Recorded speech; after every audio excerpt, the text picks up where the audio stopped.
your own boss. You don't need to cry. He got a hold of me. I talked to him today. Okay. He sent it from you by tomorrow.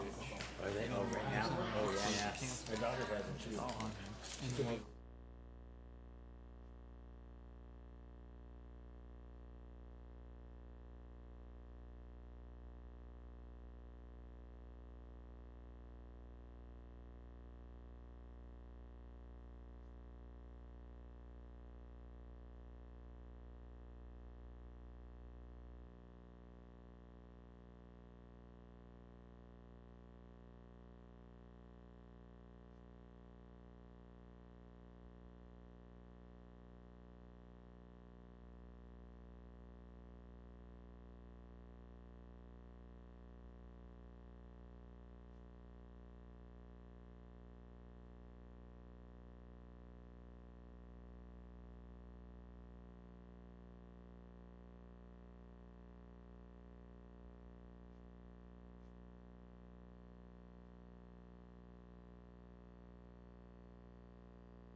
Hey, good evening. I'd like to call to order the December 17th City Council meeting. Please stand for the Pledge of Allegiance and remain standing for the invocation.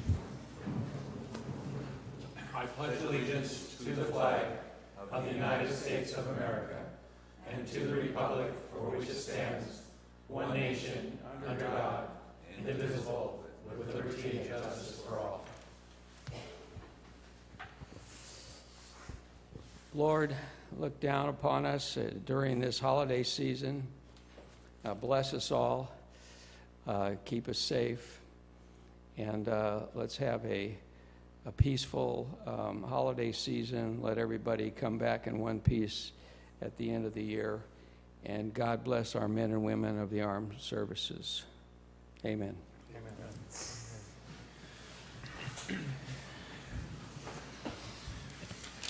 Thank you, Ralph. Roll call, Denise. Councilmember Hernandez. Here. Councilmember Morrow. Here? Councilmember Olson. Here. Mayor Pro Tem Ponce. Here. And Mayor Kennedy. Present. I don't think we're on. Okay, I'm going to start out with an announcement and wish Michael a happy birthday. He's 1 year younger today. What about Scott? Scott, Yesterday. you look older today. What's up? Happy birthday, man. thanks. Thank you. Okay. A couple of other announcements. The City of Avalon has executed a proclamation recognizing from December 29th through January 4th is Childhood Cancer Awareness Week. So keep those kiddos in your hearts and minds that are battling such a terrible disease. Southern California Edison is going to have the power off that will affect the Pebbley Beach landfill. So the landfill in Murph will be closed on Thursday the 19th. So mark your calendars, those contractors paying attention. Don't drive all the way out there and think you're going to dump your C&D. They're not going to be there. They will be picking up regular trash runs. Regular trash runs will happen, but the MRF won't be open, the gates Right. won't be open, basically, right? Okay. Any other announcements, council?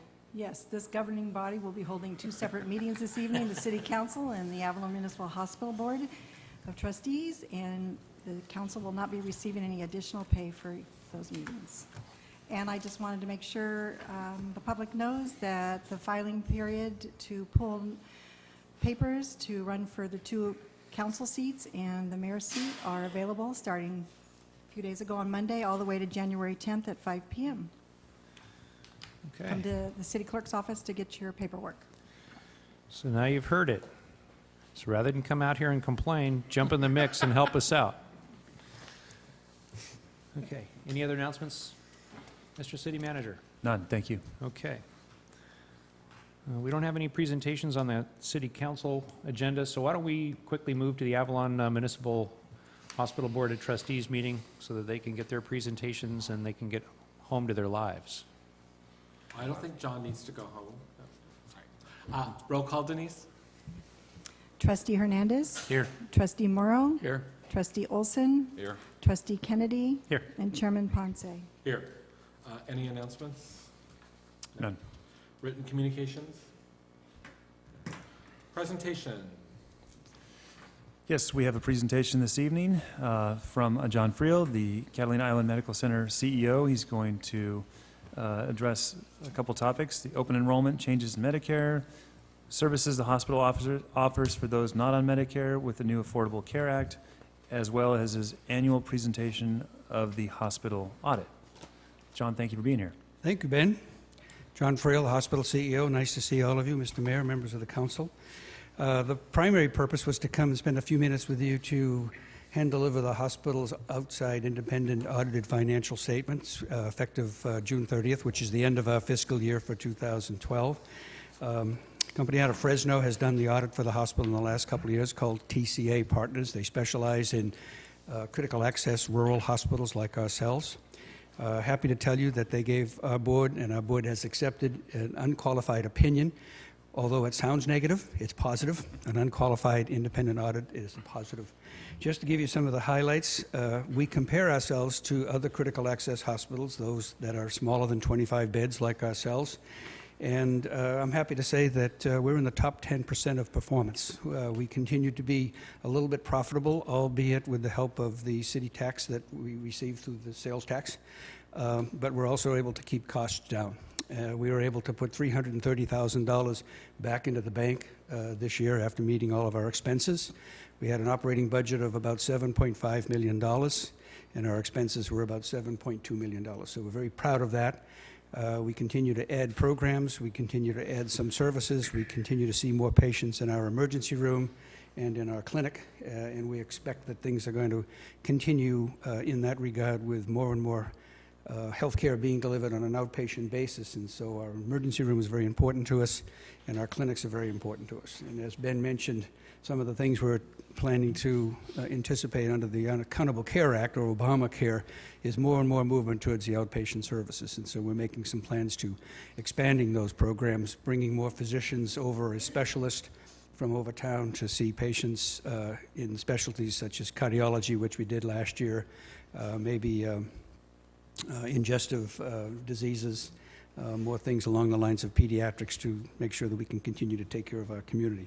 So I'm happy to tell you that we continue to sustain our financial status. The previous year we also had a positive bottom line. We're budgeted to have a positive bottom line again this year, although we do anticipate those challenges. Come January 1st, when the Accountable Care Act kicks in, we don't know exactly what they're going to be, but we're prepared to make the necessary adjustments to accommodate them. So happy to leave this a copy with Ben for your perusal, but want you to be able to say in your community, to be able to tell people that you're proud of the hospital and its operations, and I'm happy to bring that report to you tonight on behalf of all of our employees and our board of directors.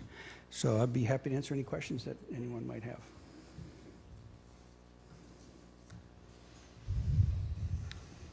Any questions? Thank you, John. Okay, thank you. I look forward to seeing you. You got off. Soon. Wait. That's not the right thing to say. You don't want to look forward to see people, because you're at the hospital.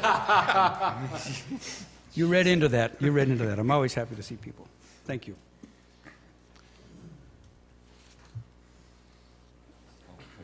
Thank you, John. Oral communications, anyone wishing to discuss hospital matters that's not on the agenda? Not seeing a rush come forward. Consent calendar? Yes, there are two items on the consent calendar this evening: the Board of Trustees actions from the October 15th meeting, as well as the CEO's board report and Chief Financial Officer's report. Anyone wishing to pull an item? I'll make a motion to approve the trustees' actions and receive and file the CFO's report. Second. Call for a vote. Oops. Whoops. No light. Whoops isn't good. Innocence blackout. What? Whoops. Whoops. Forgot to plug it in, huh? It's high-tech stuff. Yeah. Okay, let's try. Oh, all eyes. Imagine that. General business? Anything else, Ben? I'm sorry, there is nothing under the general business section tonight. Okay. Chair's report? I have none. Members' report? Yeah, just a thank you to the Island Company for trimming all those trees that have been growing above the hospital. That was done. Good job, John. If nothing else, then we're adjourned. Okay, I'll call back to order the city council meeting. Oral communications. Does any member of the public care to address the council for any item that is not currently on our agenda? You may now come forward. They're flocking. Oh, Dun, dun, dun, dun, dun. Hi, Cheryl. She gonna talk a little trash? I always talk trash. Cheryl Allison, Avalon Environmental Services. Thank you for announcing our closure on Thursday. It's mainly because we don't have electricity for the scale, so we can't weigh anything. We are going to try, if the power's back on at 2, people can call. We will try to take people after 2 if we can. Also, I want to let you know, or the community know, our new phone number, which has been in effect since July 1st, but nobody knew because the old phone number was just forwarding to it, and now it doesn't. Our new number is 5100240. And the old number has now been used for our alarm system, so it makes a horrid sound when you call it. And the last thing, I just want to let you know that we mailed out these brochures on food scraps to all of the food and beverage businesses last week. So I brought a few for you guys to look at if you'd like. They haven't mailed the Spanish version out yet, but they are finalizing that, and that should go out next week. Okay, and we're going to be delivering posters as well.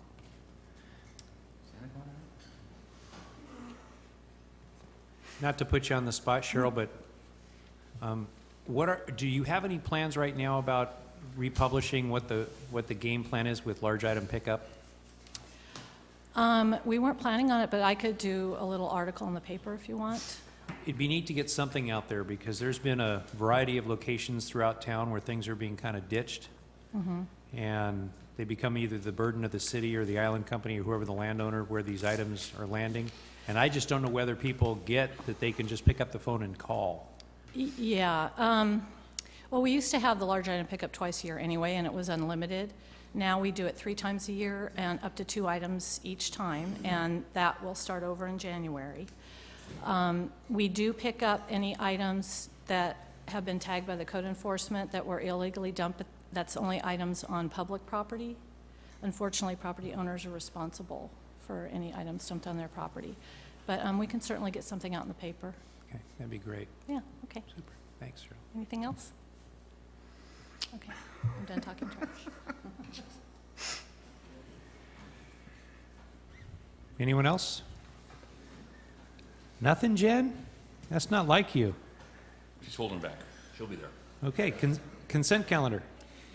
Yes, Mayor, there are 5 items on your consent calendar this evening. Actions from the December 3rd council meeting. Nope. Oh, We'll be pulling item 1. okay, apologies. Moving on to number 2, warrants in the amount of $1.17 million, $177,000, and $1.3 million. There is an ordinance pertaining to temporary signs and guidelines. There is also the second reading of a code revision revising the duties of the city manager and the fire chief.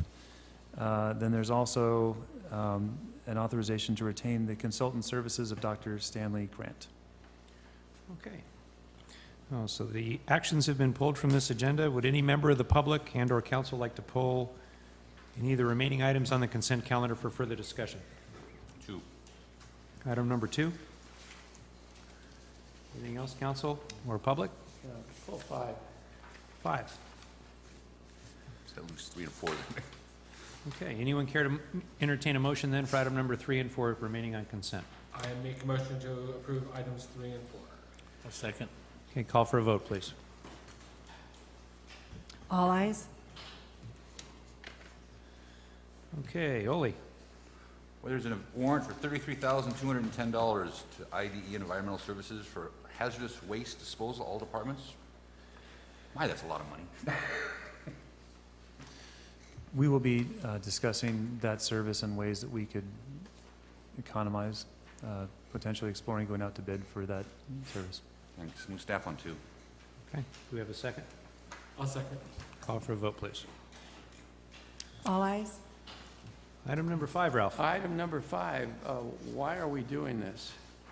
What's the reason for that Well, guy? actually, if you'd like to pull this one, I think what I'd like to do, if he's available, is Jordan nearby?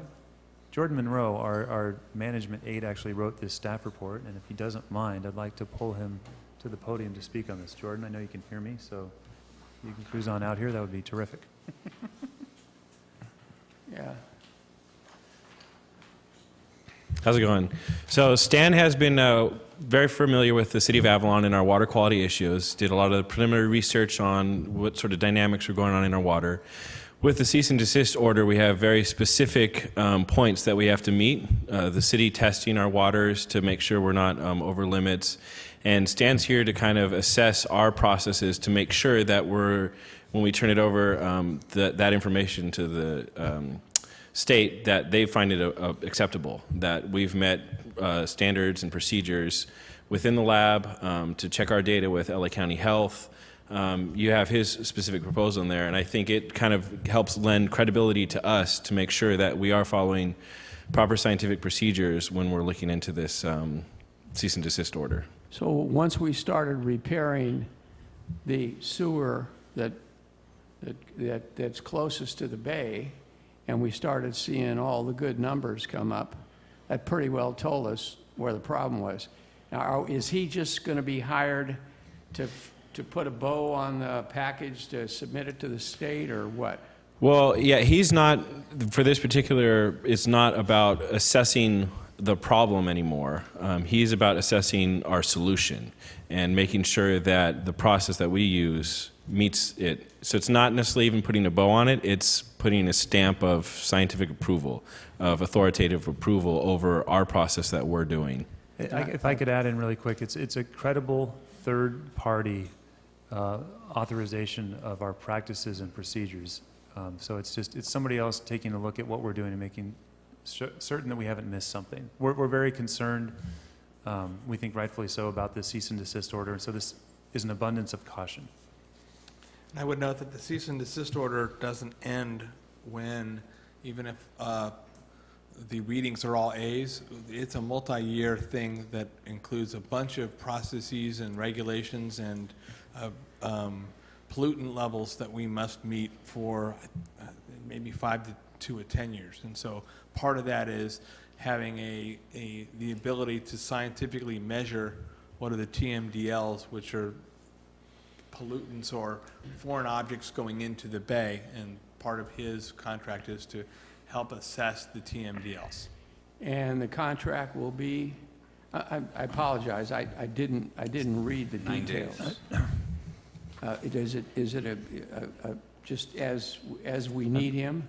No, it's a specific set of criteria that he's meeting. So we've defined specific things that we need from him, and he is accomplishing it in a defined period of time. So it's not an open-ended contract, and we have measurable things that we need to get back from him within this. So it's very specific items that are called out. We get a report back from him.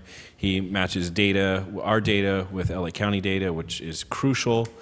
Because if our data is all over the place and theirs says something different, they're going to question our measurements regarding this TMDL issue with the cease and desist order. Okay, so he's a designated person to do all the reporting to the state, and what we're doing is we're extending the contract with him on an as-needed basis to sort of finish it up. This one is I know for it's ongoing, I'm sorry. I know it's ongoing, our water quality. This one's specific. Yeah, this one is a defined period of time and a defined period set of criteria that we're trying to get from him, from his services. He wrote the paper that's referenced in the cease and desist order on our water quality issues and our mitigation plan. And so he's a credible source that if we can put his name with our data and our efforts to meet the requirements within the cease and desist order, I think it lends a level of credibility that the state would really desire to accept our word. So I think, as Ben said, a third-party assessment, basically. PhDs just study things, okay?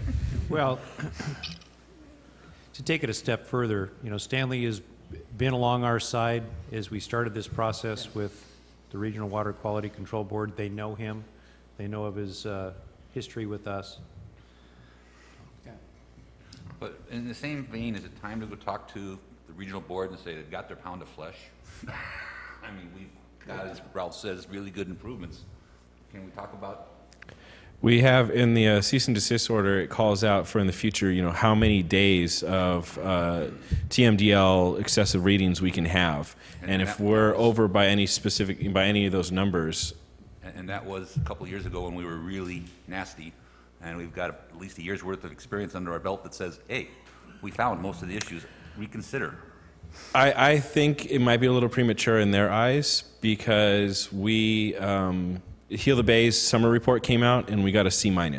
Fantastic improvement. I mean, I am thrilled by that. I think that in 1 year to go from Fs for the last 9 years to a C- is amazing, but there's still a ways to go. I mean, I don't know where it stands in evaluating with the cease and desist order, but that's currently where it I mean, stands. the regional board is impressed by the fact that we spent over $6 million. I mean, they do get that.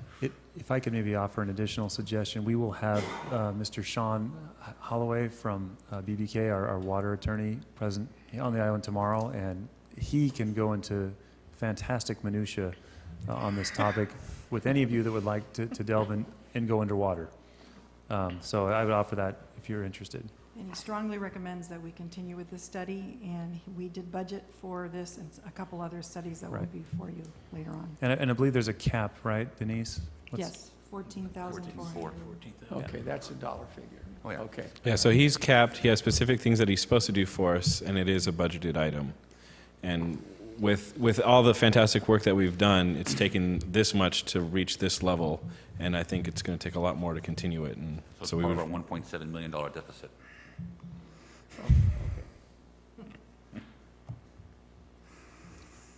Okay. Move staff on 5. So I'll make a motion that we approve item number 5. Okay, we have a motion and a second. Call for a vote, please. All ayes. Okay, general business. Yes, we have 2 items under general business this evening. We have an encroachment permit for Southern California Edison and Henkels McCoy for 2 underground vaults on Metropole. These items went before your planning commission earlier this evening. Addresses are 123 Metropole and 131 Metropole.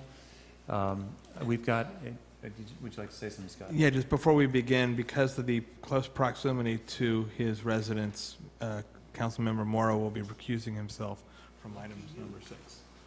Well, I live right there. Okay. Sorry, Ralph. Anyway, this is going to be a major infrastructure upgrade project here in town. I know that we've talked to you guys a little bit about this. I won't lie to you, it's going to be intrusive. It's a big effort. We have a contingency here from Edison and from Henkels and McCoy to answer any questions that you may have. In light of some of the growth going around town, and especially considering the new museum building at this location, it's fortuitous to get these upgrades. And we have imposed numerous conditions on Southern California Edison and Henkels and McCoy as they do this to ensure that the street is properly restored, that traffic is as undisrupted as can possibly be considering the size of these 2 structures that are being placed underground. There is also a bond requirement per vault and a tree replacement among other conditions. So Henkels and Edison are here, and I'm sure they would be happy to answer any questions that you might have on this project. Come on up.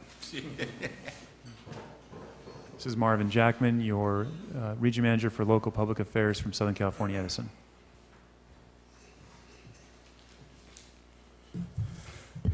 Good evening, Mayor Kennedy and Council. Thanks for inviting me up. Ben actually gave you a lot of details of what's taking place over on Metropole. We're going to start the work, mobilize on 1/6, and actually complete the work in March 31st. That'll be both vaults during that particular time. We've been working closely with Dennis and Public Works to, again, make this as cooperative and painless as possible. But if you recall the pictures I showed you last month, these are some very large structures that we have to dig out and then put new ones in. So it is going to be disruptive, and we want to get in there and out of there as quickly as possible so we can get the residents back to normal life here on the island. So aside of the grading and the digging and the vault replacement that you plan, what should merchants or residents expect as far as a power outage for the duration of your work process? Have you kind of designed how that process is going to work?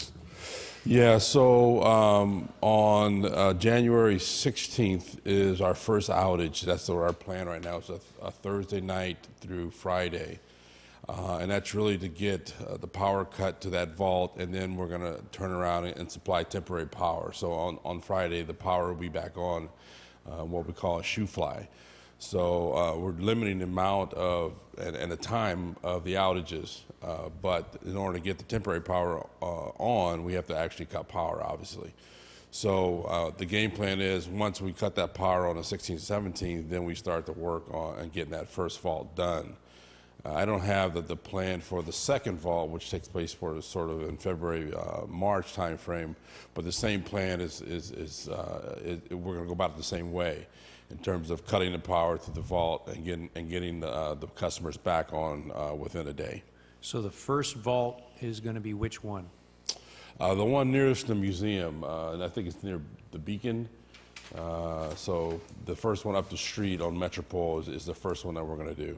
Okay, and have you identified what residents and businesses will be affected by the shutdown of that vault, that particular vault? Yeah, the outage scheduling hasn't quite been done yet. Once that's done, then we'll have the identification of all those customers, both commercial and residential customers affected. Okay, so you're anticipating having them without power for a 24-hour period or longer? I think it's less than that, right, on Thursday? About 8 hours. Yeah, okay. From Thursday to Friday. Okay.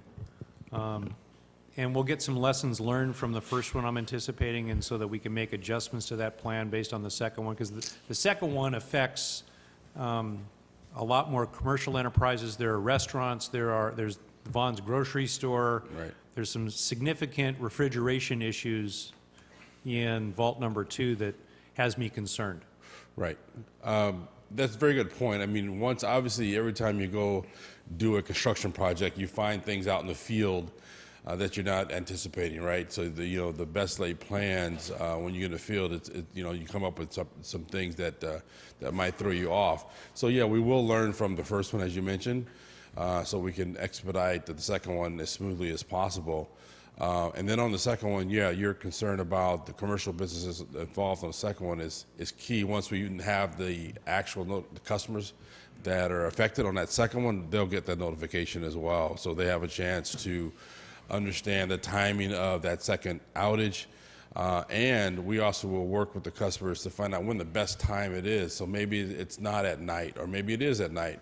So it doesn't affect their refrigeration during that 8 to 10 hour power outage during that time. Mayor, if I might suggest, Marvin, you should contact the business continuity group within Vaughn's if you haven't done so already, because as you might imagine, Vaughn's encounters this throughout their service territory.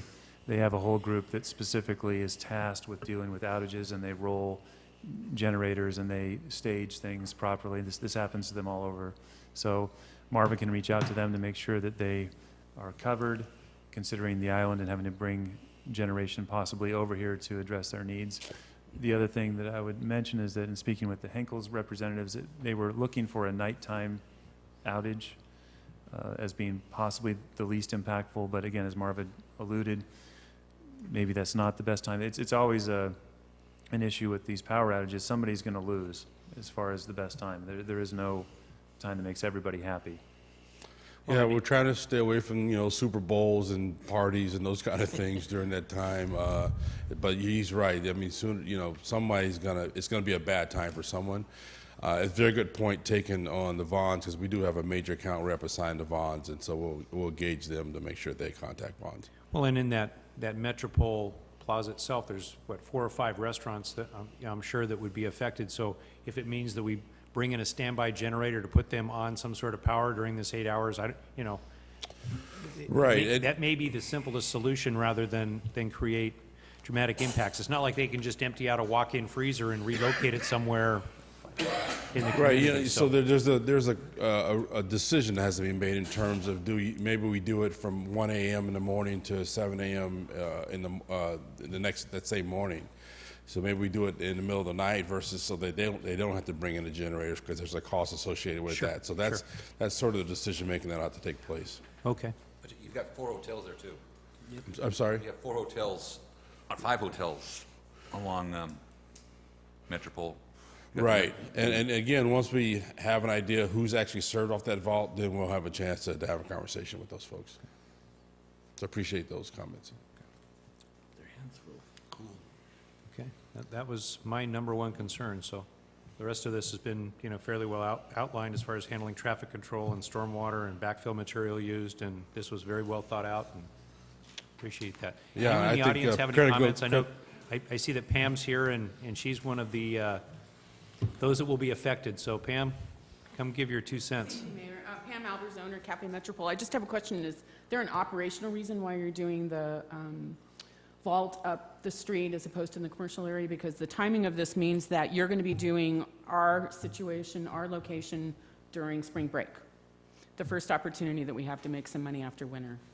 So it would really make sense from a business standpoint, an impact on the town, to do the lower vault one. by Vaughn's first while we're dead, and do the one up the street later in the spring. Would that be feasible? I don't believe spring. This was looking to take place in the February timeframe. There's colleges that get out in the middle of March, the second week of March. But if it's in February, It's supposed to end of March. But, and I understand where Pam's coming on this, is that in January, doing the lower ones, we're going to be deader business-wise, retail-wise, restaurant-wise in January as compared to February, March. Okay. Because you've got Valentine's Day in there, you've got people using the hotels, so doing the lower ones first and the more residential ones second. But Okay. if something unforeseen comes up, Yeah. if you've got the hole in front of Vons open up, and it takes, the only thing I would say on that, and this is something certainly that we can meet with Edison to further discuss, is the lower one is going to be the more major of the 2 efforts, and I wonder if it might be a better approach to tackle the one and learn from it that's less invasive, and then move to the. But if there ends up being a problem with the lower one, that ends up being a major problem for the businesses down there. So, No, point taken, and we can certainly take that offline to discuss. The other thing is that you have all of that huge equipment working up by the museum now, so you've got a double impact on those people there. So I'd rather take the risk that you guys are going to have a learning experience in January and February than a learning experience that takes you March, April, May.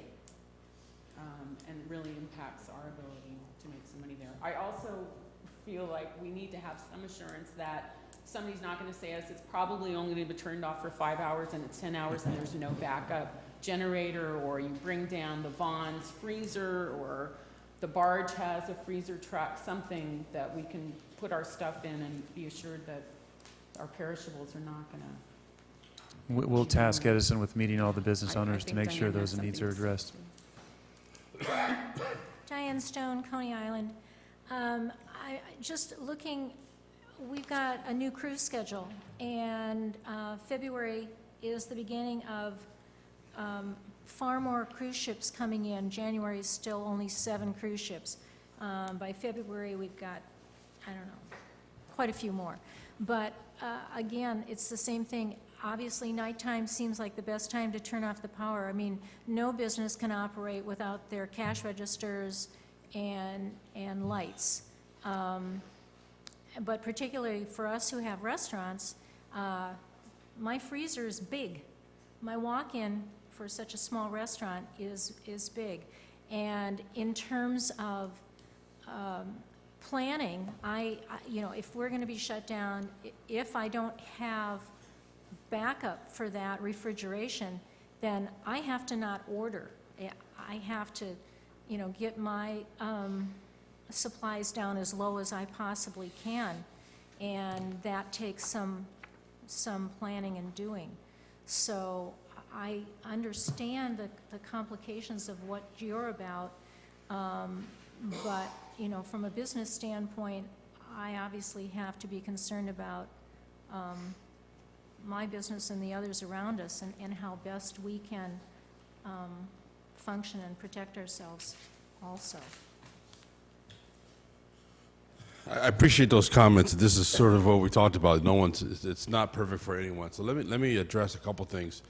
I wanted to remind myself on why we switched from doing the lower one first versus the upper one. And I was reminded that there's some water issues at the lower one that we don't know what we're going to discover when we get down there. Additionally, there's a water main that has to be moved.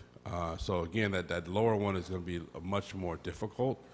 And so we really wanted to get one out of the way and learn from what's underneath the street on the upper one, because it's a lot easier. And I was talking to staff, Dennis, about that. So that was the reason that decision has been made, and I'm going to leave it to the professionals in terms of why we want to go that way. Secondly, you know, we have outages all the time, of course, at Edison. And when you have a freezer, you know, one of our first things we tell folks during an outage, planned or unplanned, is don't open the freezer, right? Don't open the refrigerator, keep it closed. So again, that's why, you know, an opportunity to do the outage in the middle of the night where their freezer can stay closed and they're not in and out of it. And so it limits the amount of, you know, time, obviously, exposure to that, those issues of, you know, no power. And the fact that it's relatively a short outage. An 8 to 10 hour outage is actually a relatively short time. So it's given, and it's planned, so giving those folks an opportunity to understand what has to be done during that time also benefit them.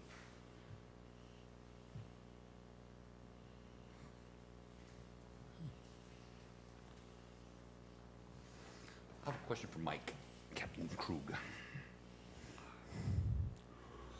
Chief? Chief? Greg? Chief? Chief. Fire department. Ole has a question for you.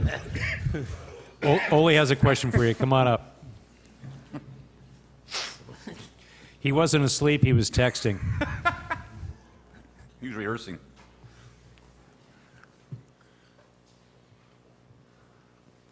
I apologize, it must have been your riveting discussion. Mike Krug, Avalon Fire Department, 420 Avalon Canyon Road. If we've got to stay awake, you've got to stay awake.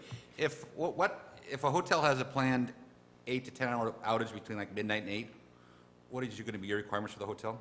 If the power is out completely, Yeah. the alarm system is on a battery backup, and that'll operate for at least 12 to 24 hours.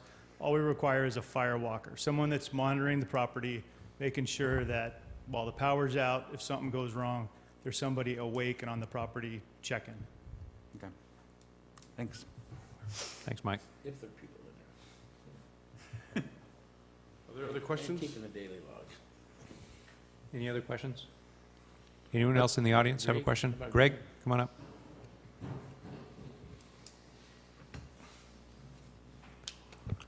Good evening. Greg Miller. Everybody knows me. Yeah, very concerned with this situation, obviously, as other people in town are. I assume Edison will be supplying the person we need to walk around at night and keep an eye on the hotel as part of, they'll have to absorb that cost, or that's something we have to absorb because you're doing that. I just think a lot more thought needs to go into the businesses, and when Edison worked in the vault, right in front of the marketplace very recently. They tapped into my electricity and didn't pay me for it, or even say we're using it, or is it okay? And they kept a cord going from my property to their machines for whatever week they were out there or whatever it was. I just think they need to be, the dog and pony show is wonderful. I don't buy it. I need to personally be more satisfied that the needs of our visitors to this island are being taken care of still, despite the needs that Edison has to do this. And then hearing now they want to do the upper Volt first and the Volt down near more tourists second later in the season. I don't understand that. Maybe it works for them better. And I'm not saying I want to cooperate with Edison, and they're supplying a need that we have, obviously, in this town. And I don't look at you as the enemy or anything like that. You're doing a job, but we have a job to do. And sometimes you guys don't care about our jobs. And I've seen it happen, so I'm not just saying this out of thin air. This has already been the experience down there when you were working on the Volt in the last few months, whenever that was. So just a concern. I know you guys are really working hard to look at all sides of these issues and make good decisions for us, and I have faith that you will make good decisions. I just wanted to come down and just throw in my 2 cents worth, that I am concerned about it. And also, power outages with Edison that have caused computer blackouts, and where I had to replace a lot of equipment on the last blackout, and then you hear that Edison will reimburse you. Well, it goes nowhere. You send the letters, nobody responds, and you don't get any reimbursement or any satisfaction for these. And to me, they're making a lot of money. They're here, they're a big corporation, they're making money off of every person in Avalon and every business in Avalon. And they have an obligation to supply us with power. That's their obligation. To cut it off because it's convenient to them, I don't know. Maybe it's not because it's convenient to them. And they're trying to create this power that I know we need for the museum and the front of town and stuff like that. So I understand the need. I just hope enough thought really goes in. The residences are important, the businesses are important, the visitors are important, and I just, you know, it's very tough when the hotel doesn't have power for 8 or 12 hours, even if it's at night. You know, what do you tell a guest? They expect money back. You know, does Edison have a fund to reimburse for money we have to return for guests that are then unhappy with a situation? This happened on the last one. We gave money back, money we had in our pockets. People would have been very happy, but because of these situations that come up, we're giving money back out of our own pockets. So I don't want to sound selfish like me. I'm more concerned really with the whole town, with all the businesses, with everybody, and I'm a part of it, but I'm protecting other people also, all my tenants down there, and I'm concerned about it. I want to still be cooperative as possible and make it happen, because it has to happen, so I'm not up here to say I'm against it or anything like that. So thank you. Well, you know, at Edison, you know, we want to be good neighbors, and I think the fact that we're here talking about this is a good thing. It opens up the dialogue. We understand people's concerns. People have a chance to see who they need to contact and so forth. So, you know, that's a good thing in my mind. I think there was 2 questions in terms of paying for guards at the hotel or some other things like that. We will have actually security guards around our site because public safety is number 1 in terms of that. But in terms of offering businesses security guards or whatnot, monitors, we don't do that here at Edison, just to answer that question.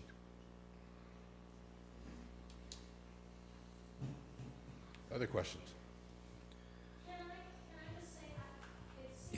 Come on up, Diane, so the people at home can hear you. It's just, you know, obviously, I think about my business and what it means for my residents or my business if I don't have electricity, and we talked about it happening through the night.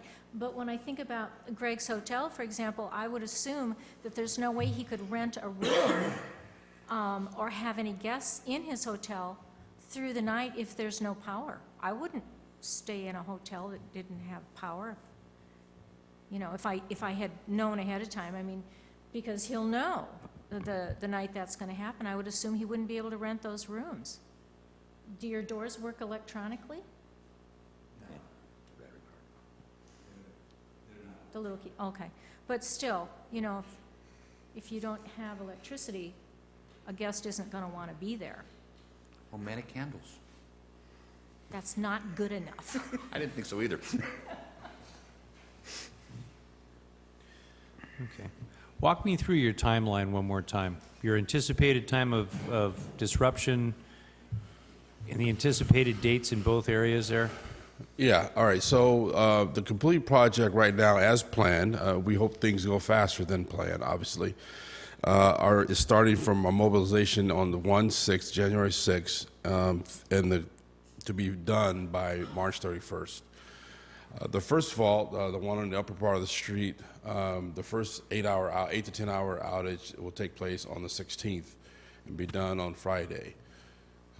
And then we start the work. We cut over to temporary power, so that outage is again 8 to 10 hours, and then the customers are back up on temporary power until we complete the project at the first fault. And then there'll be a switchover outage when we cut the power from the temporary power back to the vault. And we don't have a date for that, obviously, until we see what takes place during the construction. That's how the first vault will go. The second one will go the same. The dates we don't have just because we don't know what we're going to encounter. It might be sooner, it might be later, but the plan is to do start the second vault on February 10th. So based on what you know about the second location, have you guys analyzed a worst-case scenario on a time run over?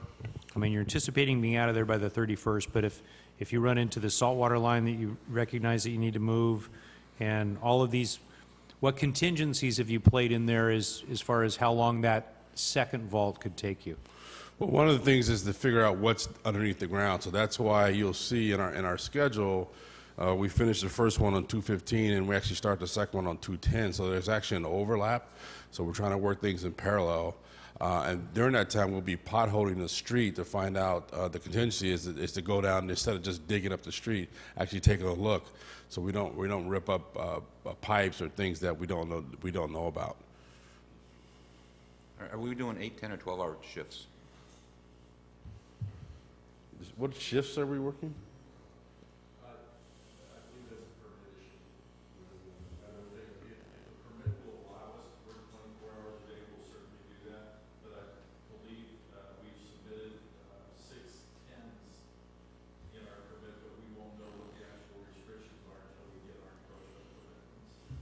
So that's really on the onus of the city to dictate to us what hours we want you guys want us to work.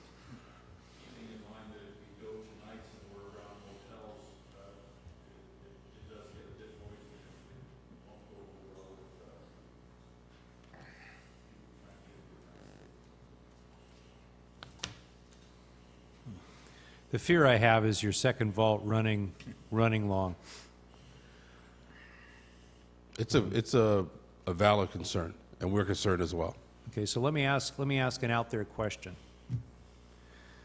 If we issue the encroachment permit for vault number 1, will vault number 2 last? If your findings, when you go down and do your survey work or whatever for where vault number 2 is, if you find that there are things there that are going to prolong this program beyond the 31st of March, do you have the ability to not do vault number 2 until next winter?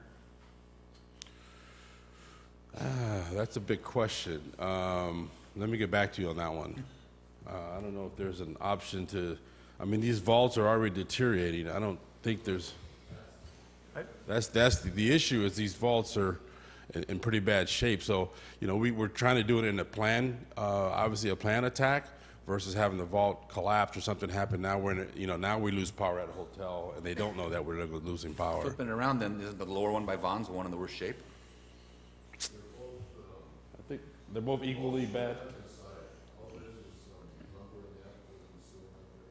But doesn't the water intrusion on the Vaughn's one a lot more than water intrusion on the community church one? Yes. So one would think that you want to fix the one that has the worst water intrusion, that has the most likelihood of failing before you. Yeah, but the water is sort of what's going on. The water is unknown, and that's why we want to do it second. I'm not sure an option to wait a year it's probably prudent. Wouldn't be prudent for the residents, especially the businesses, if that vault fails. Part of the mitigation plan is to go to that lower vault when we get started up on the upper vault and pothole and verify what the water volume is going to be, and then that will give us time to mitigate whatever we find at that lower vault, so we're prepared to take it on.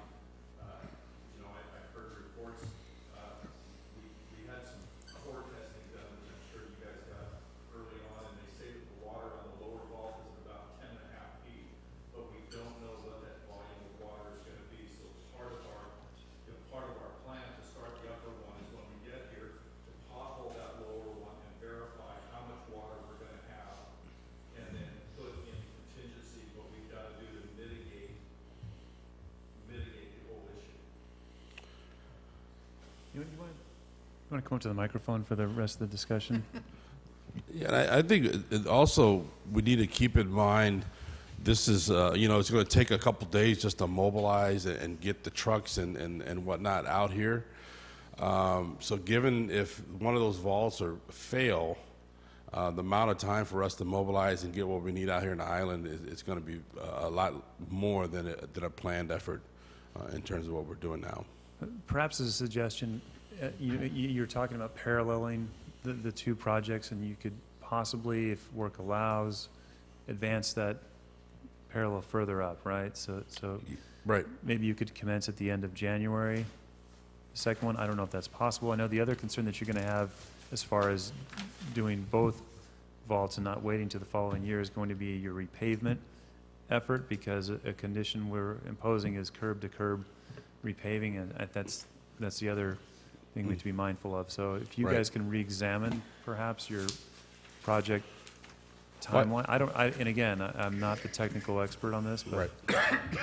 Well, I think again, as I mentioned, once the project starts, once you're on the field, and you just start to discover things that you're not expecting or you do expect, you have a chance to, things go smoothly on the first vault because it's easier. And now we can start the second vault earlier in terms of the excavation and the potholing. So yeah, we can move that timeline up depending on how things go on the first vault.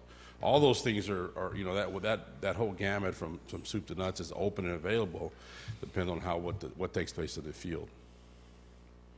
I notice there's no dates in the approachment permit. No start and ending dates. Yeah, I don't believe that we yet know the actual. We've talked You're about right. March 31st as being the ending date. Right. And if it's going to run longer, wouldn't we like to know about it in advance? For us, March 31st was our cutoff, but we could. If we were to put the date in the encroachment permit, then we need to take another action to extend that if we needed to. Yeah, but I think what we're suggesting now is that perhaps we can re-examine the timeline, considering what you've heard this evening, and see if you could possibly move ahead the second vault work if your work on the first vault allows. Absolutely. Yeah. Yeah. And just let me clarify, the encroachment permit is a permanent encroachment permit. I mean, as long as the vault is in the ground, the encroachment permit exists.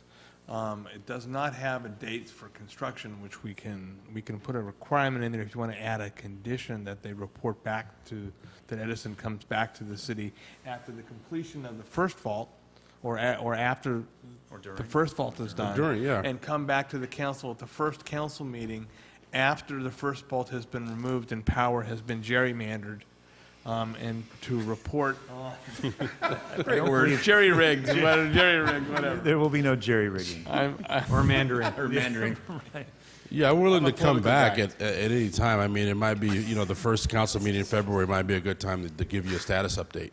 And in recognizing that, everybody's trying to cooperate here and try to be good neighbors, the Catalina factor on vault number 2 scares the hell out of me.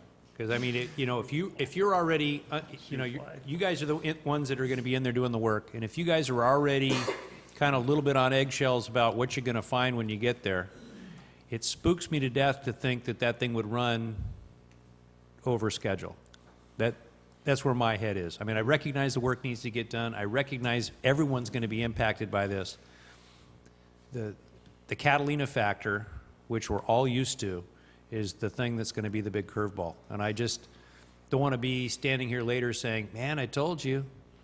So, you know, whatever we can do to get the businesses involved, get the, you know, the people that are going to be impacted informed, and have them be part of the solution rather than a problem, and that whatever we can do to get off of Front Street ASAP, I think should be our priority. Appreciate that. And I just have one question. How many other vaults are there, and how many other vaults are in danger of this happening? And why did it take so long to figure out that these two vaults were as bad as they are? Yeah, so it's very good questions. So we know that based on the life expectancy of these vaults and some of our other structures is the reason why Edison is replacing not only vaults, but poles and transformers across the service territory. I think we're spending over like $30 billion and more to be spent in 2014 through 16. As far as I know right now, those are the only two vaults that are in the shape they are. I'll have to get back to you in terms of the plans. If there's, I haven't seen the Catalina Avalon plan. I don't believe there are any other vaults. If there's other vaults on the island. I don't believe. Your former region manager would have the answer to that. Well, and I could expound upon this. And not to go on another. It's your birthday. We Go went, ahead. we went through this with water. I don't want to go through this with electricity, of doing stuff that hadn't been serviced in years and years and years, and now we're looking at the electric part of it that hasn't been serviced in years and years, that these vaults are falling apart. Right. You know, I don't want to get into that cycle again. Right. The good news here is that you're part of an electric rate base that is in the millions. Yeah. So that's the good news. The other thing is this is a company-wide initiative for Southern California Edison. So they are doing this throughout their service territory, and they put in a number of these vaults 10, 20, 30, 40 years ago, and they've just reached the end of their lifespan. Well, I think what Michael's saying is that based on some of the statements that were made in here tonight, they're probably beyond their lifespan. And I think the message that somebody needs to take to Edison is, you know, hey, this, you know, replacing old infrastructure is a good key idea, but maybe they have forecasted the life of some of this infrastructure much longer than, you know, if there's lumber holding the thing up right now, where does that liability lie? You know, now we're informed, you know, elected officials. The reality is do we need to have that inspected so that it doesn't cave in on somebody when they're walking down the street? I mean, that's the reality, right? Correct. So, okay. Pam? I'm going to make one more attempt, because I think you're all very nice about this, but basically, you guys sat down and decided we've got two unknowns, one's bigger than the other, so we're going to take the smaller one instead of tackle the bigger one, and maybe that makes sense to them, but it doesn't I make agree with you, sense. Pam. I think we need to The attack the bigger one. UCLA and USC spring break start on March 21st, so it's not going to be that hard for them to take out their plans and switch the vaults and start with the bigger one in January, where I already know they hit saltwater lines, they did all this stuff. If this happens in March, no one's going to be happy with you down in that area where there are all those businesses and everything going on. So I think you'd be Murphy's Law. much better off to tell Edison, I'm sorry, but you're going to have to switch your project and start with the lower one first. I don't have a problem with that. I think that that's probably prudent. You're going to run into the curveball whether you run into it in January or run into it, you know, in late February. I don't know what you're going to learn from vault number one that you don't already know by replacing vaults. Well, it makes sense to have a conversation with Public Works, and maybe he has an opinion about. He was involved with the decision to do the upper one first. So, Dennis, so, you know, How does that bust so I don't want to step on the city's and the Public Works toes. that's okay. We're used to it. So, Duck. Yeah, well, we had an on-site meeting, and the consensus was to do the upper vault first. It's easier, and it'll be a learning experience. Now, correct me if I'm wrong, but if you do the bottom one first, don't you, your schedule goes back now. You have to relocate a line. Correct. So he won't be starting in early January now if you start the bottom one. He's got to relocate a water line. Consensus was to start on the upper one, and also not to have two of them going simultaneous. We have a traffic issue. He's going to be taking half of Metropole when he does his construction. If he's working on both sides of the road, there's no room for traffic. So we have that issue as well. If you do want to do the bottom one first, that's fine with Public Works, I imagine. However, I believe his schedule will have to be delayed. The whole object was, in meeting with Henkels, was the learning experience on the upper one, which is easier, no utilities there. We're going to know what kind of groundwater we have, how many wells we need to put, and should make the bottom one go faster. If we start on the bottom one, it'll be a learning experience there. It's a deep excavation with a lot of water intrusion, and would probably be a learning process. So the decision was made out there with our approval to start on the upper end. We weren't considering the businesses or anything else that has come up tonight. If I could just, the shut-off for the second one, I know the project's going to be complete at the end of March, but the scheduled shut-off for the one closest to Crescent Street, Front Street, whichever we're calling it this week. And what is the date of the shut-off for that? Yeah. Again, we don't have a date based on, that date will be set based on how the first one goes. See, and that, But- and but- that's kind of a, that's, But, That's well, fine. let me say this. I mean, all our maintenance and planned outages, we were required to give customers notice at least 10 days advance notice. So it's not going to be a shut-off overnight, the next day, sort of kind of thing. So that's required by CPC rules. So I think maybe that was answering your the reason you asked that question. with Greg in a hotel, that is going to cause problems in that he's got people who've probably already booked in the hotel that he's going to have to accommodate in that they're not going to have power. And Correct. to not know when that might happen Correct. is very frustrating. We don't know it now. He'll have 2 weeks notice before it happens. Share with us the water line you need to move. Yeah, is that a freshwater line or a saltwater line you're talking, Dennis? Salt. Saltwater? Yeah, I believe. 8-inch main? I believe it's a 6-inch. They say 6 it's in the inch way. I'm not sure if it's really there. We don't know if it's in the way. But perhaps we're all jumping the gun. Unfortunately, Marvin doesn't know, or you don't know what's going to be shut down. Perhaps that hotel's not going to be shut down. Unfortunately, he doesn't have that information. So we don't know what businesses are going to be shut down at each location, do we? No. So perhaps we need that info. Well, and I mentioned I mentioned that as soon as we start the scheduling on the outage, we'll get that information. And again, we're required to give those businesses at least 10 days notice requirement. So once we start plugging in that vault and the circuits that are on that vault that's served, then we'll have an idea who's served off that circuit.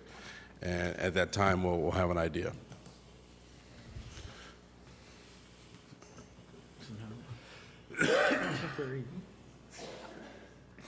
My problem with all of this is that this isn't the big land where it's just this one little area that's going to be affected. We're talking, when you do this, the entire community here is going to be affected. And for them not to have power, when our way of life is bringing visitors to the island, it's a big impact. I don't think the concerns are being heard. It's more of we've got to get our job done. I don't think you're listening to their concerns. Well, I'm trying.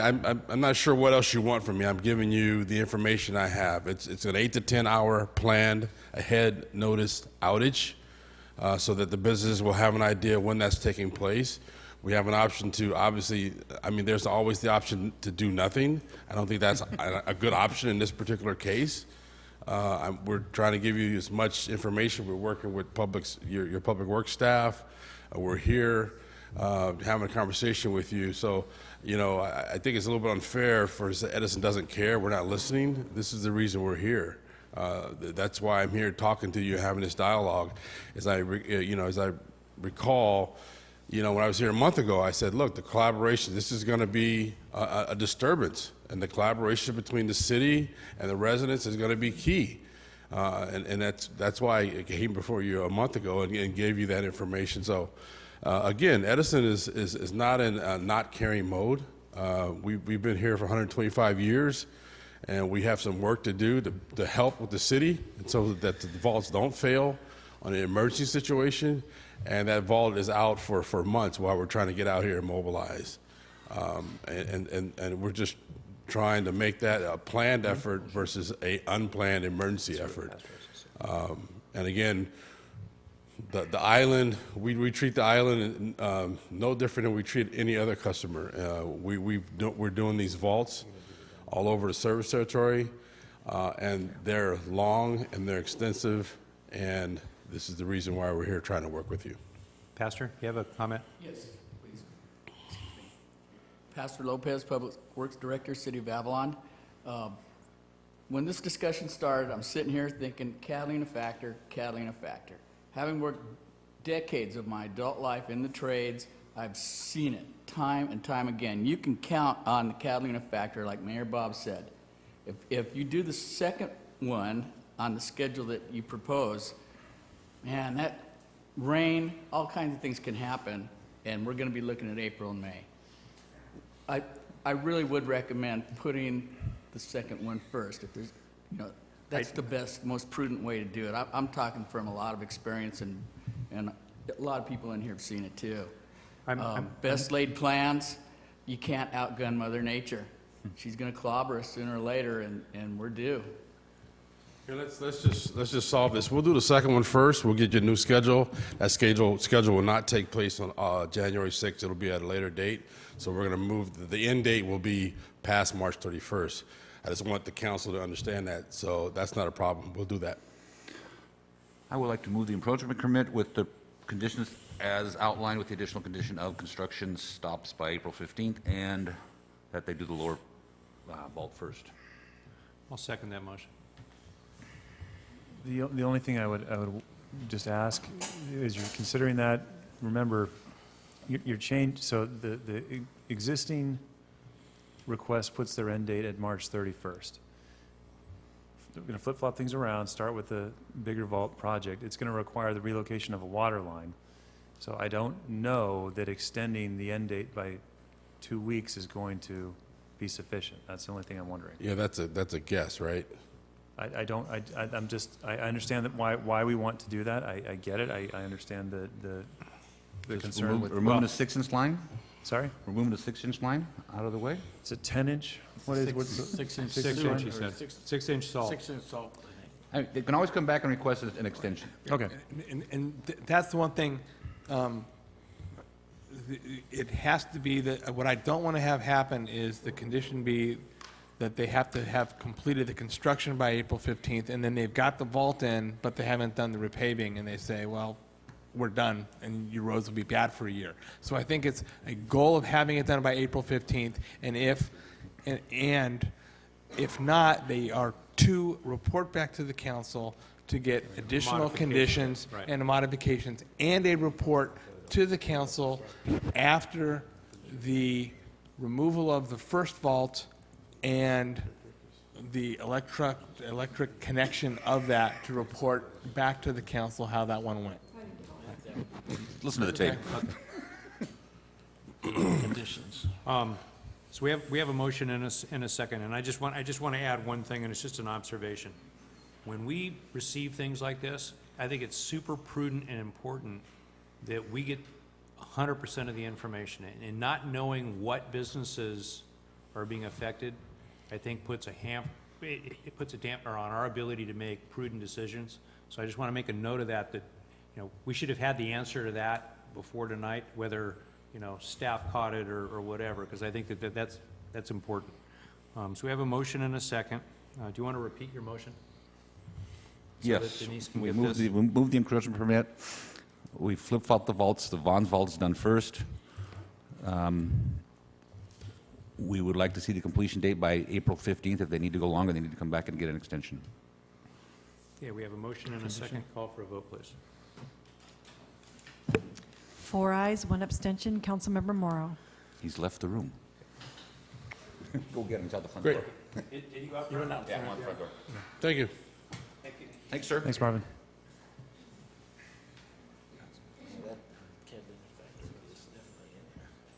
Oh, yeah.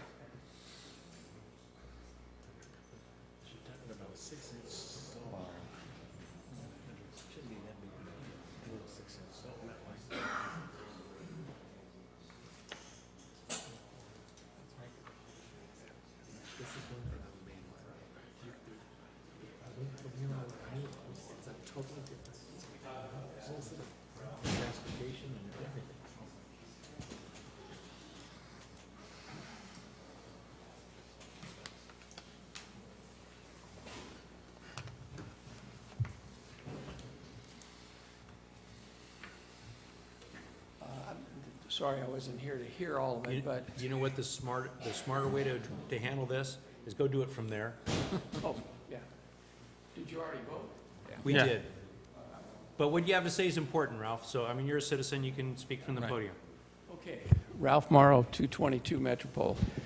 I've been through this a number of times with a cable TV company. And Edison would have to, transformers would go down and we would have to go get auxiliary generators and power buildings and whatever. And so it seems to me that especially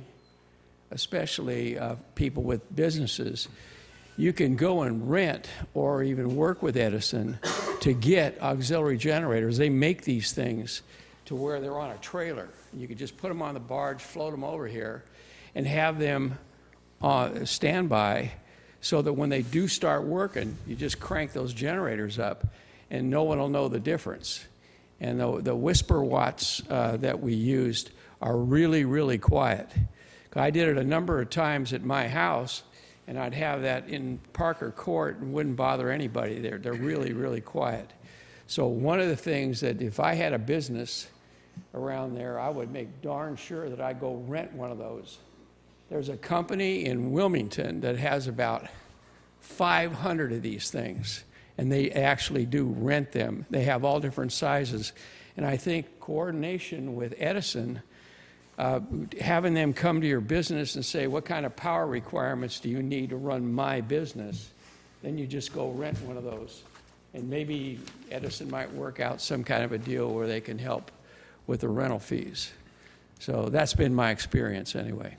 Okay? Great. Thank you, Thanks. Ralph. Yeah. Yeah. Go ahead and come on up.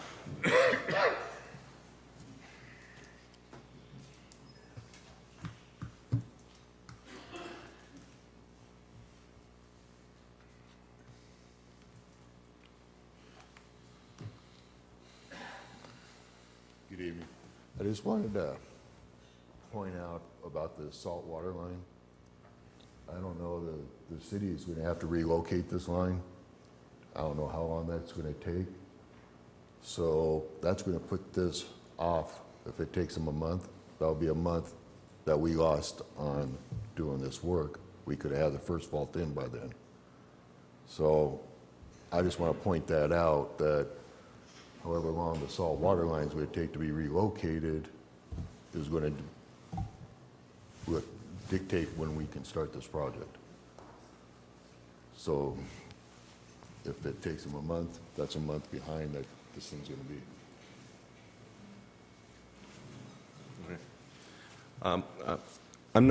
I was told there's a 6-inch water line there. I haven't physically seen it in the way. But the relocation of the 6-inch water line would be a Hinkles or SCE thing to do, not the city's. So however fast you could get it done, if it could be a week or two, then that would be setting the schedule back. Well, that would be up to Edison because we're not water people. So, I mean, it's usually the person that owns the line that relocates it, but I'm just going by the marks on the street that I saw today, and it's marked right next to the lid of the vault. Right in the center of the excavation? No, right next to the lid, and when I was talking to Edison, when we were out here the first time going through the vaults, they told me that when they changed out that lid, the contractor then hit the line and broke it, and it's only like 12 inches deep next to the lid. So Something we'll have to check out it'll be tomorrow. something that's gonna be delaying the project then. So let's back up a step. When that saltwater line gets relocated, Dennis, whose nickel is it on? As far as I know right now, whoever's the owner of the project, not the line. The line's in its place. If there's an existing vault there, they tell me this vault's the same size. Yes. I imagine that if in fact they need to widen it for the excavation, if they should, in my opinion, it'd be on their dime, not the city's. City owns the saltwater line. We own it. We know that. So what I'm getting here is that nobody in this room is involved in the water line relocation project. No, Public Works might be able to do it, or a local contractor. I mean, my point is that nobody within the Edison contention is here to represent the entity that's moving that line? Correct, as far as I know. I just noticed the marks here today when we got over here. And we haven't potholed it yet, but I'm just going off the USA marks that are out there. And just what I've heard from, the Edison employees. A couple of weeks back when I was there, I didn't see a conflict with the saltwater line, but I was told that there was. I didn't check it out today. Perhaps it was remarked. See, this is a conflict that could hold and delay this project until things are worked out on it being relocated. So I just wanted to point that out, that, we could already have the first vault in before all these issues are solved, or while they're being solved, and then go down and work on that location. That was one of the reasons. If I could interject, I mean, it seems pretty clear from the council direction and from the discussion we heard tonight, that it's not a matter of getting one done, it's a matter of the calendar and the events that drive the tourism. That's really the issue. So if it ends up being that we need to address, well, it is going to be the way we're going to do it. We're going to address the one that's most problematic first.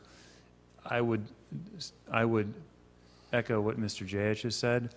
This is not, were it not for this Edison project, there would be no need to relocate the saltwater line. So that's a project-borne cost. It's not the type of argument that you can make that the city needs to absorb that cost and pass it on to our saltwater ratepayers as a result, because were it not for your vault replacement, that work would not have to be done. Or the work. Sure, it introduces an additional complication which we will need to investigate and report back on. And I note that one of the conditions that you approved was support for relocations of existing utilities, which is a condition placed on Edison. Betty Jo Garcia. Well, we're still talking about this. I just wanted to make a suggestion as far as traffic goes, that you might want to consider the alley behind the post office going in the opposite direction so that traffic can flow a lot easier, because when we're trying to get past the museum project as it stands now, we already have issues with that. And once they start doing both these projects, it's going to be really bad, so you might want to consider that idea. Mr. Traffic Engineer. That's still going to be right across there. I just go down Front Street. Right down Front Street and up Sunrise. That might be an easier solution. You're still going to have a problem. Item number 7. Okay, thank you. Moving on. So at this point, we'd like to change change the tenor of the meeting tonight a little bit. We're bringing to you a transportation opportunity presentation we're very excited about. One of the things that I've wanted to start working on during my short time here are some suggestions as to how we can possibly move forward on some of the challenges and the frustrations and the opportunities in the realm of transportation. So Jordan Monroe, our management aide, has put together a presentation on where things stand today and how we can maybe start tackling some of that low-hanging fruit so we can begin to move forward in the realm of mobility. So Jordan's going to get set up and take us through this. Thank you, Jordan.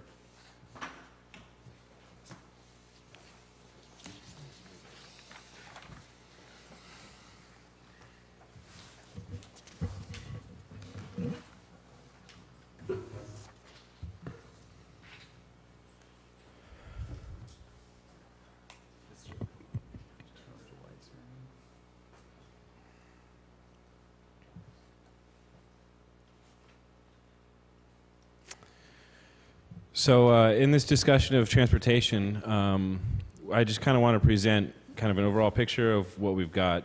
Basically, the main issue with transportation as we have in town is just simply getting from A to B. We just have people and we just need to get from one side of town to the other. I kind of define getting by a set of different parameters, and it includes way more than that, but I think these are kind of the things that have sort of defined how transportation has been designed today and what things that we need to consider as we look to our transportation needs for the future if we want to make active changes. Things like getting around safely, efficiently, cleanly, quietly, cheaply. It's all kind of an inclusive process. Transportation and the situation that we're in here is nothing new.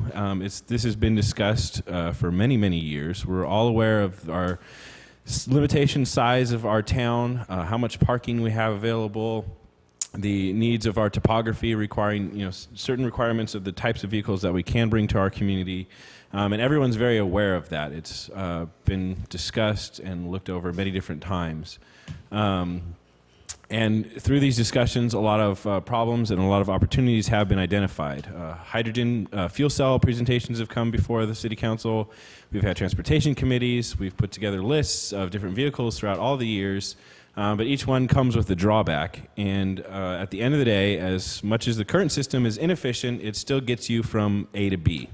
And so not much has necessarily directly changed. And then the other issue is as soon as you bring up this topic of transportation, we end up with snowballs on Catalina Island as the issue just seems to snowball into a larger and larger issue of, well, if we want to change that, then we need to redesign the entire public transportation system, which means we need to get new trolleys, which means we might need to widen streets, which means to bring in charging infrastructure. And all of a sudden it becomes this huge unobtainable issue that everybody looks at and says, well, let's just keep what we have because it gets me from A to B. So we want to kind of look at this situation, this design, because whether we actively designed it or passively, we do have a design of transportation in town. And we kind of would like to take this opportunity to move forward, but we'd like to do that one step at a time. We don't want to get ahead of ourselves. We don't want to snowball out of control. So we're looking at picking the low-hanging fruit first, just like Ben said. We kind of want to look at things that are already on the books that we could take care of. One of those things is utilizing the noise ordinance. We already have that on the books. It doesn't require changing anything in our municipal code. And it is able to be enforced tomorrow. One provision of the code is that any noise of a vehicle which is offensive to the sound of a normal person's hearing is in violation. It does go on to give specific parameters of how to conclusively prove that something's too loud, and that requires a decibel sound meter, which we've looked at acquiring and what it would take to implement that. But this process of enforcing the noise ordinance, which we do have on the books, does create a problem for the vehicle owner. They're going to start getting tickets. And so what we kind of want to look at is taking problems and creating opportunities out of them. Looking at this one for one. We want to remove one old, noisy, polluting, inefficient, loud vehicle and replace it with one desirable vehicle. That process can be done through incentives and improvement. You can do work on most all of these vehicles, and talking to both the auto shops in town, to improve their noise quality to make them meet the noise ordinance. The big issue comes in the fact that sometimes it gets very, very expensive to do that, to fix up a golf cart that you got for $700 and costs you $2,000 to replace or to build up. And a lot of that is due to lack of maintenance throughout the years. So we're thinking of using the noise ordinance to kickstart vehicle change. I mean, nobody wants to be driving the vehicle that you can be heard 3 blocks away, i.e. across the entire town, coming. So we have a few options. If we implement the noise ordinance, we can first start out with this year with a dry run of the ordinance, where we can give people aware of it, educate them of this thing. It gives them a year to plan and prep for being compliant. And then by 2015, when we enforce the noise ordinance, they will be fully aware of it and have to comply.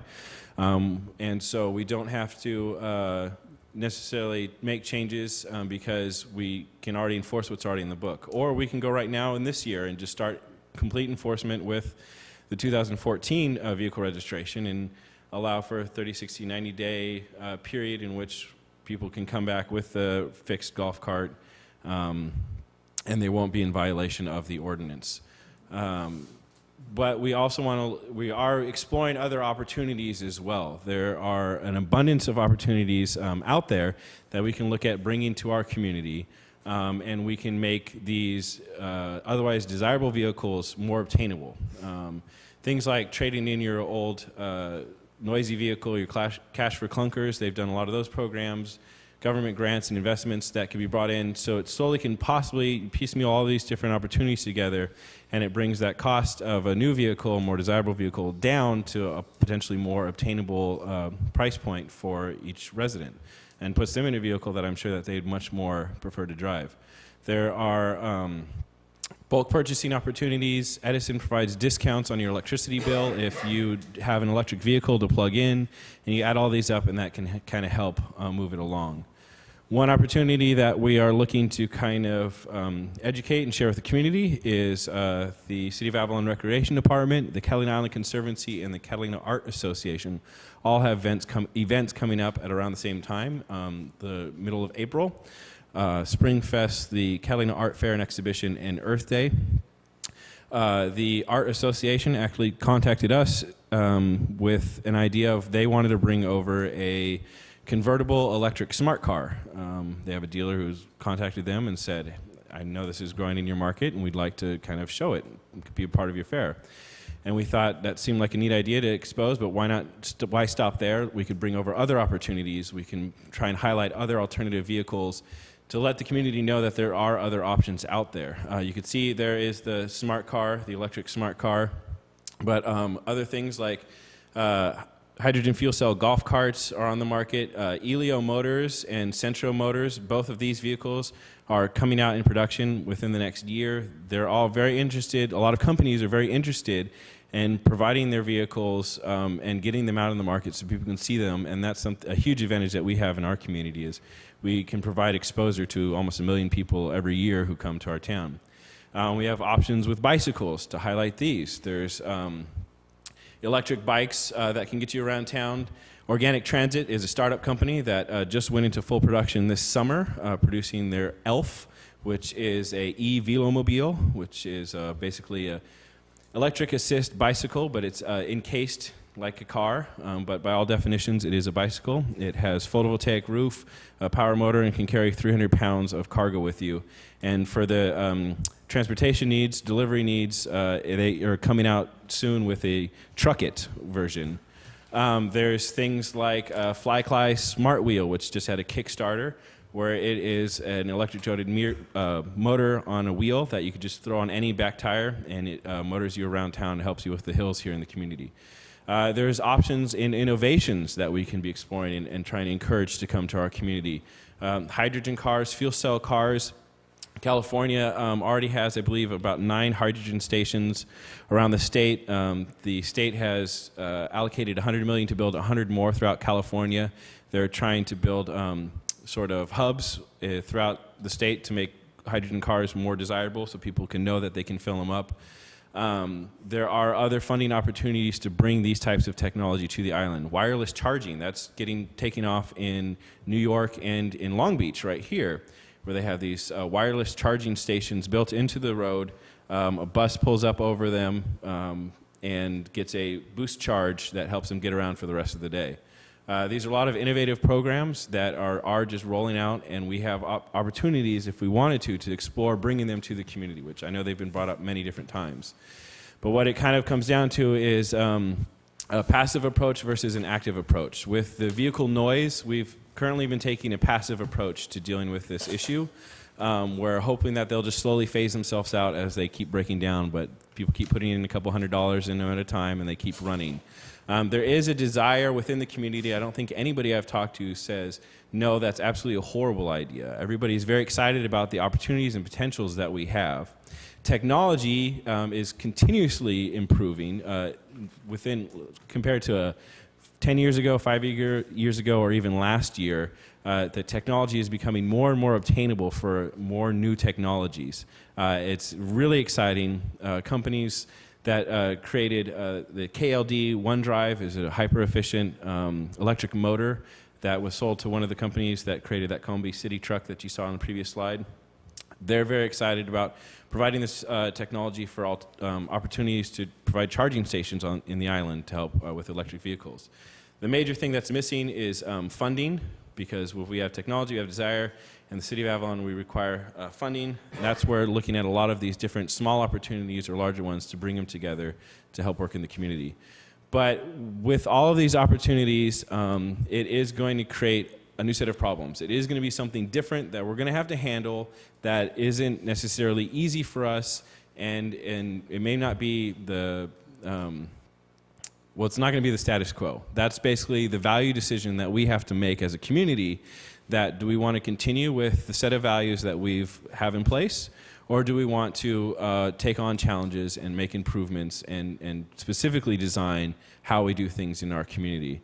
And the way that I really think is most beneficial for us to do this is to take a step-by-step approach.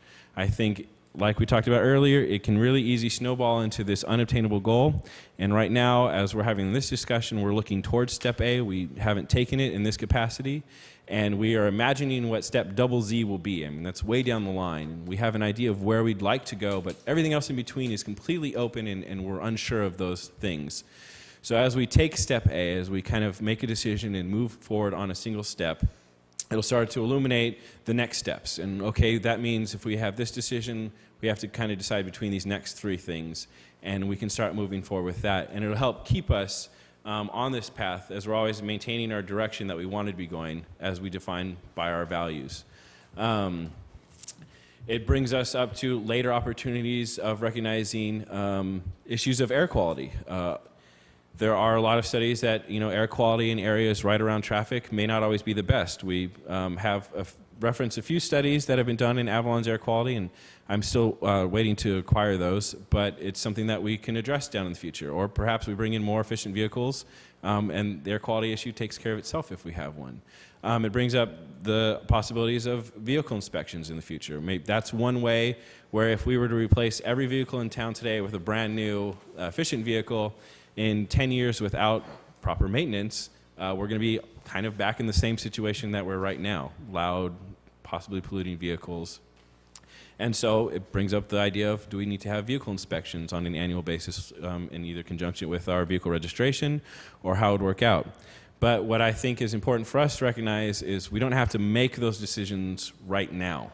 We just need to make one decision and move that step one more forward and take it one step at a time. One of the things that I find most amazing about Avalon is that we are kind of like a microcosm of a real-world big city. And a lot of companies, a lot of places that are innovative would love to use us as kind of a test model to show things off. Even though we only have a population of over 3,700, we have almost 1 million visitors coming to the island. And that is a huge PR opportunity for so many businesses who want to share what they have capable. And it takes just us looking for investments to invest in that invest back into the community. And so that's kind of the discussion that we wanted to highlight was what values in design do we want to move forward with? It requires discussions in the future of vehicle size, what our vehicle code currently states. Some of these new innovative vehicles don't neatly fit within that package of 120 inches by 55. But do we decide that we want a more desirable vehicle that is less polluting, less noisy, safer, and more efficient? Or do we want one that's just small and loud and noisy and polluting? Those are just some of the discussions that we need to have. But I think with this noise ordinance opportunity right now to kind of take something that we don't have to make any changes to our municipal code is a good opportunity to move forward. As we do move forward, we are going to take opportunities, and some of them may not work out. Some of them may not be the best decision. But I think as long as we are taking and creating opportunities, I see that as a success. So if you have any questions, insights, or input, we just kind of wanted to start a discussion, or more than a discussion, an actual movement. Well, I would like to start by thanking Ben for taking on this animal and assigning it to you. Your presentation, okay, is fantastic. Fortunately for me, this is the second time I've seen it, and it gets me more inspired each time I see it. And it's not just the smoke and mirrors. It's, hey, let's give it a go. Let's get something going, and let's get it moving forward. The number one complaint that I receive is, mayor of this community, is exactly what you're trying to address. I'll get, in a quarter, 5 or 6 emails from a visitor that had a great time here, but what are you guys doing about the noise and the congestion and the vehicles and the golf carts and the spew that's coming out of the back of them? And you're absolutely on mark. We need to do something. Doing nothing is just going to allow this to continue on in perpetuity, and we need to get started, and we need to get started tomorrow, in my opinion. Putting off for a year the noise examination of golf carts, I think, is a hindrance to the process. If it were solely up to me, my suggestion in creation in this process is to, this year, immediately start the noise examination of the golf cart. Now, whether we give them a short window of opportunity to reduce the noise of their vehicle, or however we want to administratively handle this to take off some of the burden of the person that owns the vehicle. But the reality is, a bunch of them are on the road. They know they're noisy. They know that they're obnoxious, and the reason that they put up with it, and then we put up with it, is that they're not willing to spend any money because they don't need to. They're not being forced to do that. The second part of this thing is we need to get our hands around public transportation. Okay? Without improving that, there's not an alternative. So let's say that Joe Citizen that has this golf cart that doesn't have the disposable income to, one, fix it, and or two, buy another vehicle, and we haven't set up a one-for-one or a clunkers rebate program or whatever it is we're doing. There needs to be the ability of public transportation to jump into the mix to be able to handle some of the moves that person needs to make.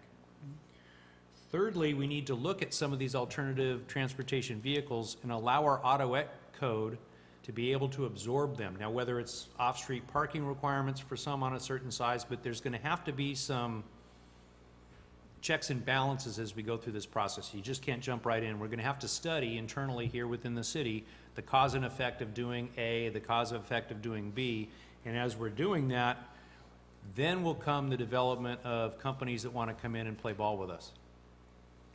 So if it were 100% a decision that needed to be made tonight, I would say let's enforce the noise limits in Avalon.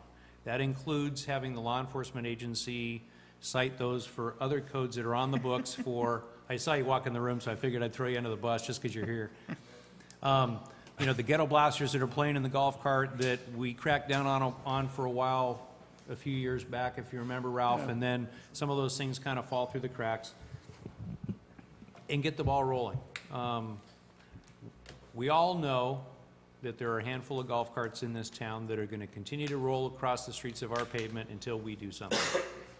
If we start this April and crack down on it, people are going to complain about it. February. Or whenever we start the golf cart inspection. If we wait a year, those same folks are going to be complaining about it. I don't think we're doing ourselves a favor by prolonging that process. Will you entertain a motion to direct staff? I would like to entertain a motion to direct staff So moved. to jump on the noise thing, immediately start working with our entities in town that are handling public transportation and try to come up with something that's feasible and doable, particularly with the big chunk of money we hand them to do that. To study whatever changes need to be made within the Autoet ordinance to accommodate some of these new technologies that may be Can I lurking. amend the motion just to cover the noise stuff first? Let's get that out of the way. Yeah, but staff can be working on these other things. I don't want them distracted, though. Okay. Let's take on noise first. Yes. That's Make fine. all the resources required. Well, if I I'd like could, to hear from the other members of the council and some of the audiences here, though, before we jump right in. and I do have some questions on the motion, just for clarification, whenever we're, Okay. I think the intention of the motion is that we do everything that we can to enforce the noise ordinance during the vehicle registration period starting February 1st. And if a vehicle that comes to be registered doesn't pass, they've got 30 or 60 days to get it fixed and come back and get it, try to get it registered again if they don't get it registered again. so is your pleasure 30 days or 60 days, or is it, or, because here's why I'm asking this. We have on the code currently the noise ordinance, as you just pointed out. As an administrative policy, we can determine what the timeline would be to actually enforce that. They need to have the problem corrected by April 30th. So if they come in on the 1st of February, they've got 90 days to get it done. If they come in the 31st of March, they've got 30 days to get it done. April 30th. Yeah. Okay. And I just wanted to go back to what the mayor was saying. We would agree, and we actually are already working on the other two items that were brought up. So we feel strongly that we can parallel path these and not be distracted. We, if you would entrust us to do that. I'll amend my motion. And I feel a little bit, I don't want to make this sound a little headstrong right now, because I do want to hear the opinions of the other council here. I was privy to this presentation prior to this meeting, so I've had some time to think about it. But I'd like to hear the thoughts of the other council, because Ole saw it also, so. We did show it to all the council. We all saw it. Oh, you all saw it? Okay, so that's even better. So what are your thoughts, guys? Just my concern would be the thought of everybody trying to, financial changing over. I think that's a big concern with me and probably the citizens of Avalon. Not everybody could afford to get their thing fixed, and that's why they're noisy. But I agree, we need to make a stand somewhere along the line. When we gotta pick and choose to do it, that's what we need to figure out. And as I told you, Jordan, I like the idea. I just don't think we do it this year. We start the process, and next year is when it has to be done. When you're not policing it already, and now you're going to decide you're just going to do it, it's not going to work. You're just going to get a lot of blowback.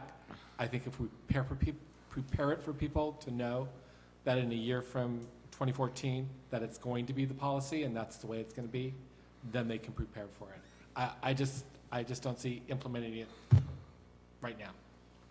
But I want us to do it. I just think we have to wait and get people educated and get them on board with it. I think it's absolutely a fair concern, and I think that's where we have to make a decision of where to draw the line and how we're going to draw the line, but knowing that from that line we're moving forward and making sure that the process is continuously moving forward and not a passive way of enforcing things. We've had many discussions on this topic, and I've talked about it with many different people about what it would mean, what implementation means. Logistically, on the city side, implementation of tying it with registration is going to be a very large issue to overcome. Registration by itself is already a very busy, hectic time. So it is just something that we have to plan on. That's why I do like this one step at a time approach, is let's just try this and see how it works and start implementing something. But we do just need to decide how we do want to implement it, but recognizing what do those consequences mean, and does it continuously put us towards our goal? If our decision continuously puts us towards our goal, then I think however we implement it is good for me. That's kind of the discussion that we're trying to have, and I think those are the valid concerns. That's why we did want to bring up opportunities to bring back into the community, but those sort of things definitely wouldn't be in place, or probably wouldn't be in place immediately. But it is one thing that without any incentive for the community to maintain their vehicles, it still gets them from A to B, and it doesn't cost much more than $7 a gallon. So, why do it? And that's, I think, that's the issue that you have to deal with. What the code does say is you'll get fined $50 and then $100 and then $150, I believe it is. So, it's a concern that we have to just decide how we want to implement it. Deja vu all over again, huh? 1994, we had this same conversation, and we decided that after many, many hours of discussion, we decided that the people that had the really loud golf carts were folks that had these two-cycle engine golf carts, and they were being phased out, and within the next few years, they would all be gone. It's been 9 years. Well, here we are 10 years later, and they're still here. It was interesting that we just received a letter from some visitors. In one paragraph, these people have been coming to Catalina for a long time, and they said, one of our memories that we'd like to leave behind is that of the golf carts. Has the city looked at requiring future imports of golf carts to be electric? The answer is yes. We bought these neighborhood electric vehicles that they claim that would go 100 miles, and in about 2 hours of climbing these hills, they were drained. They wouldn't work. We started working with the rental companies, and they basically both families that had these rental cars said if there could be a hybrid electric kind of vehicle, they would love to have it, and they would use it. But anyway, going back to this one paragraph, has the city looked at requiring future imports of golf carts to be electric, or at least hybrid electric? We've worked on that.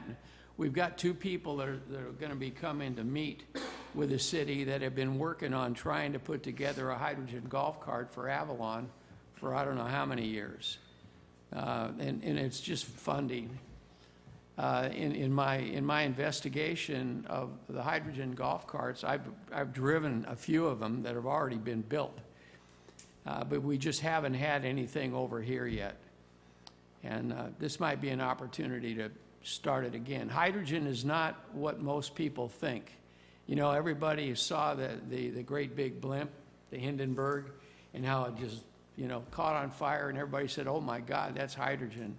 That really wasn't the cause of the fire. The fire was the doping or the paint that they used on the structure that caught on fire. There's a lot of discussion and testing done on hydrogen that show it's probably even better than gasoline as far as safety goes. But anyway, going back to this one paragraph, I understand that it would be a big change for residents, but even at a start with the rental carts being electric would be an improvement. We were thunderstruck by the number of noise, smell, and speed of these carts. Several times we saw reckless behavior. And also the real noise that comes out of these cars, the ones that are really bad, it's not from the engine. You can't, when you go to do registration, you can't just put the sound meter up there and check the engine.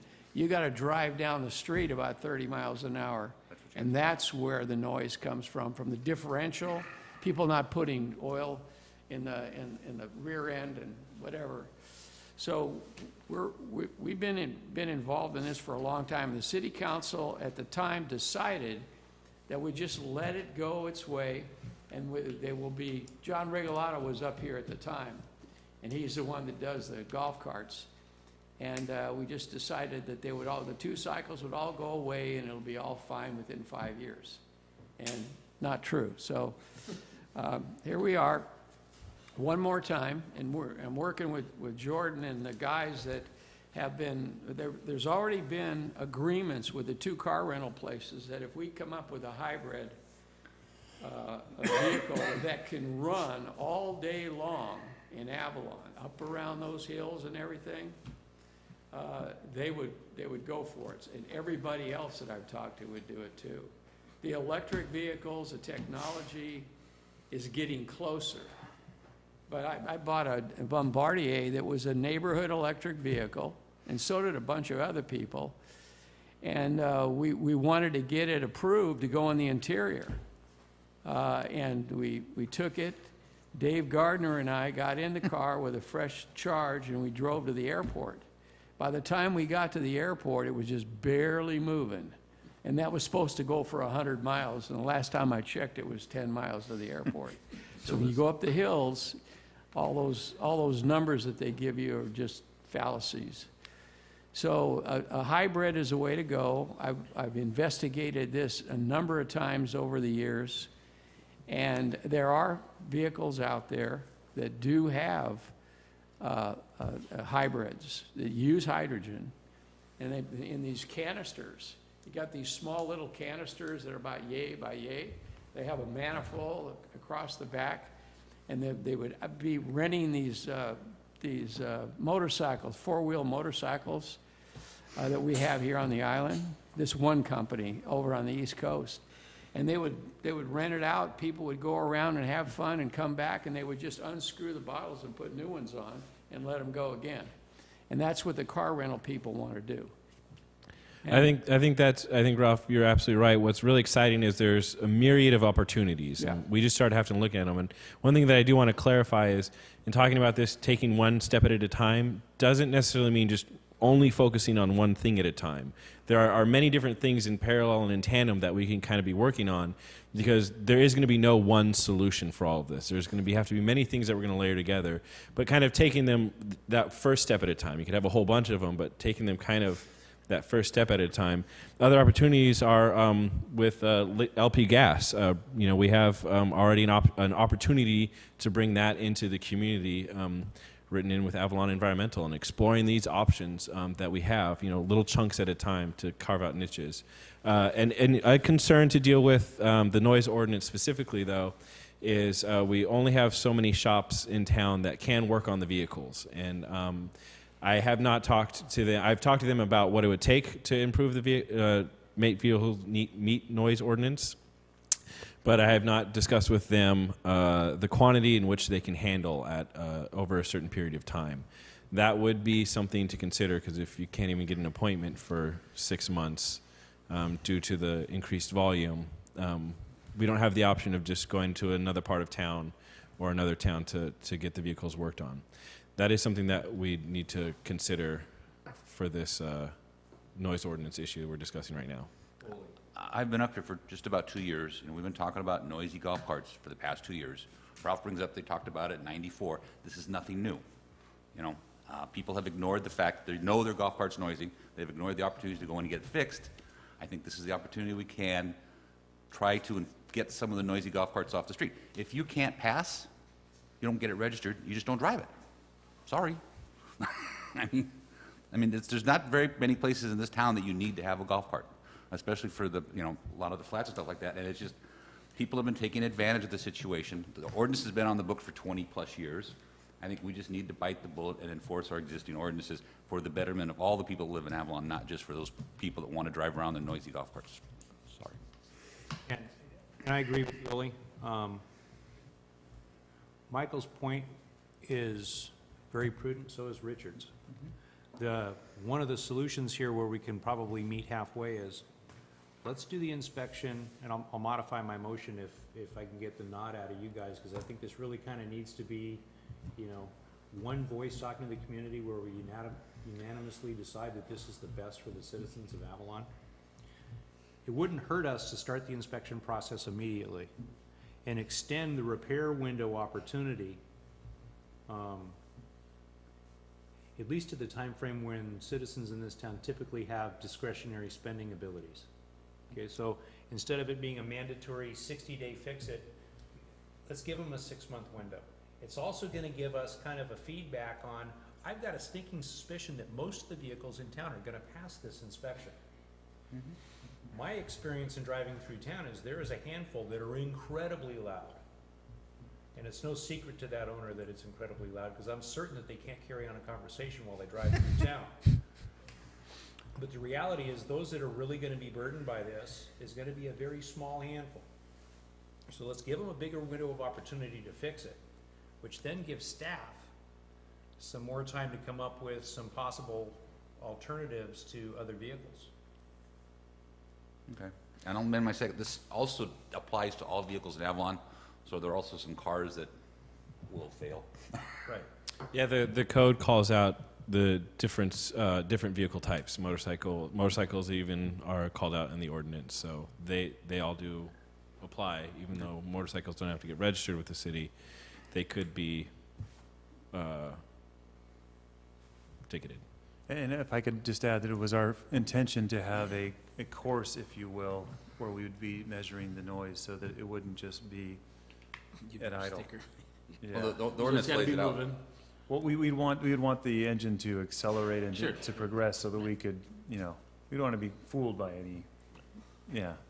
Anybody who's watching at home and would like to look up the vehicle code, you can see exactly what it says. You go to City of Avalon's website and click on municipal code. It's section 4-4.1713. You can just search vehicle noise, and it comes up and it calls out exactly the process and procedure in which we measure each vehicle, how we have to do it, and how to conclusively prove that it is offensive to the noise ordinance.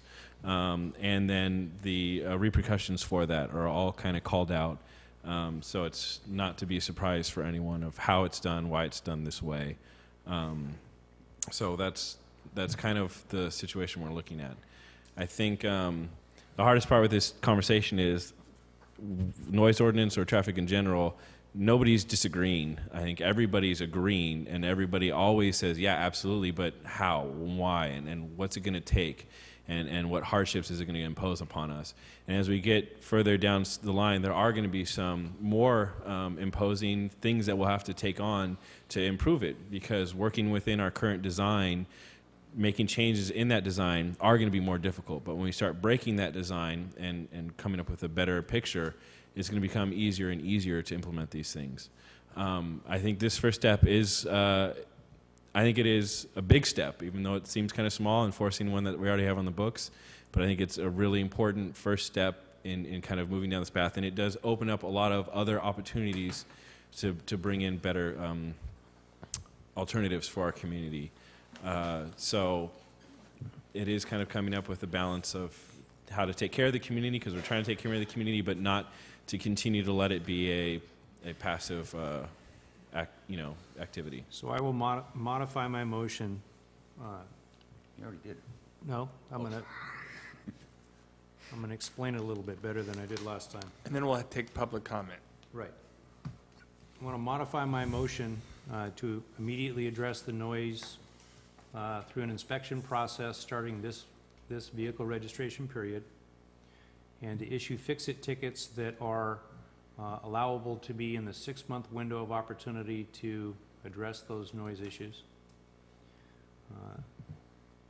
That will also allow us a 6-month window of time to determine what impacts that really has created. It'll give staff the opportunity to determine, how many vehicles we're really dealing with and what the real cause and effect is of actually doing this. And then allow staff the time to work on public transportation and addressing some alternatives to clunkers and however we deal with that. 6 months from February 1st. No, March 31st. March 31st. March, the end of the registration Okay. period. All right. I'll amend my second. Call for No, public comment. Anybody in the audience care to comment on this issue? Call for vote, please. All ayes. That was awesome. You did a fantastic job with this again, and thanks for taking it on. Well, I think It's it's apparent that we've discussed it since the 70s, and finally we've got a staff member that is passionate about it, so. well, I think it's very exciting. I think everybody's truly passionate about it. Because you recognize the need, and so I think taking the steps is the most important. And we may have some falters as we step, but as long as we're stepping forward, I don't have any problems with that. Couldn't help yourself. Good job, Jordan. I wanted you to do the vote before I said something. Cindy Cassidy, 177 Lower Terrace. I just wanted to put out there that I loved this presentation. It was wonderful. It's everything that I've heard since I've moved to the island as well. But as we're moving forward with infrastructure changes and whatnot, I would love for the city to take more of a look at where can we provide charging stations as we're tearing up the streets, as Edison is doing all their projects. Because although this sounds fabulous, and I've personally been looking into electric vehicle, there's no place for me to charge it. And there's not a lot of places in town that have charging stations. And you know, there's been some private properties, such as the Island Company, where they've actually taken that expense on and put charging stations for their vehicles. But I would just like to encourage you to take that into consideration with every public utility project, tearing up streets, moving things around, new sidewalks, curb cuts, all of that. Is there something more that we can do to help as we look at this down the road? Right on the mark. Thank you, Cindy. Okay, we have a couple of closed sessions on our agenda this evening. Why don't we move to staff and council reports? City manager report? No report. Scott? No, none. Rich? No, I'd just like to bring up one thing, maybe the city manager give us some direction on it.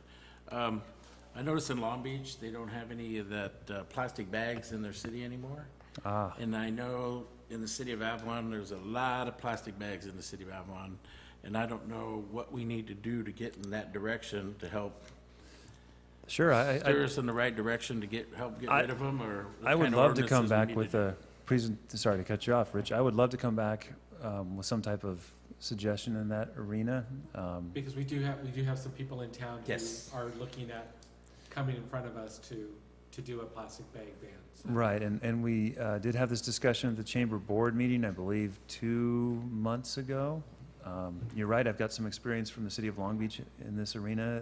LA County also has done a ban in unincorporated areas. Yeah, so technically, if you're in 2 arbors, I guess you shouldn't be getting a plastic bag.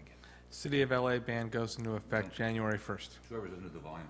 But could you also include the vacation You've already looked into this. Could you also include the vacation rentals in the discussion?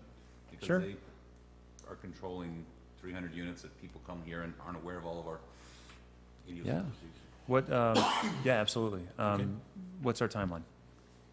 next meeting if we can, just to get some information or direction would be nice. Or a starting point. Let's have a starting point. I think we can have a survey of what other public entities have done. If we can do that'd be great. Absolutely. That would definitely make it easier for those people in town who are trying to get a ban. So.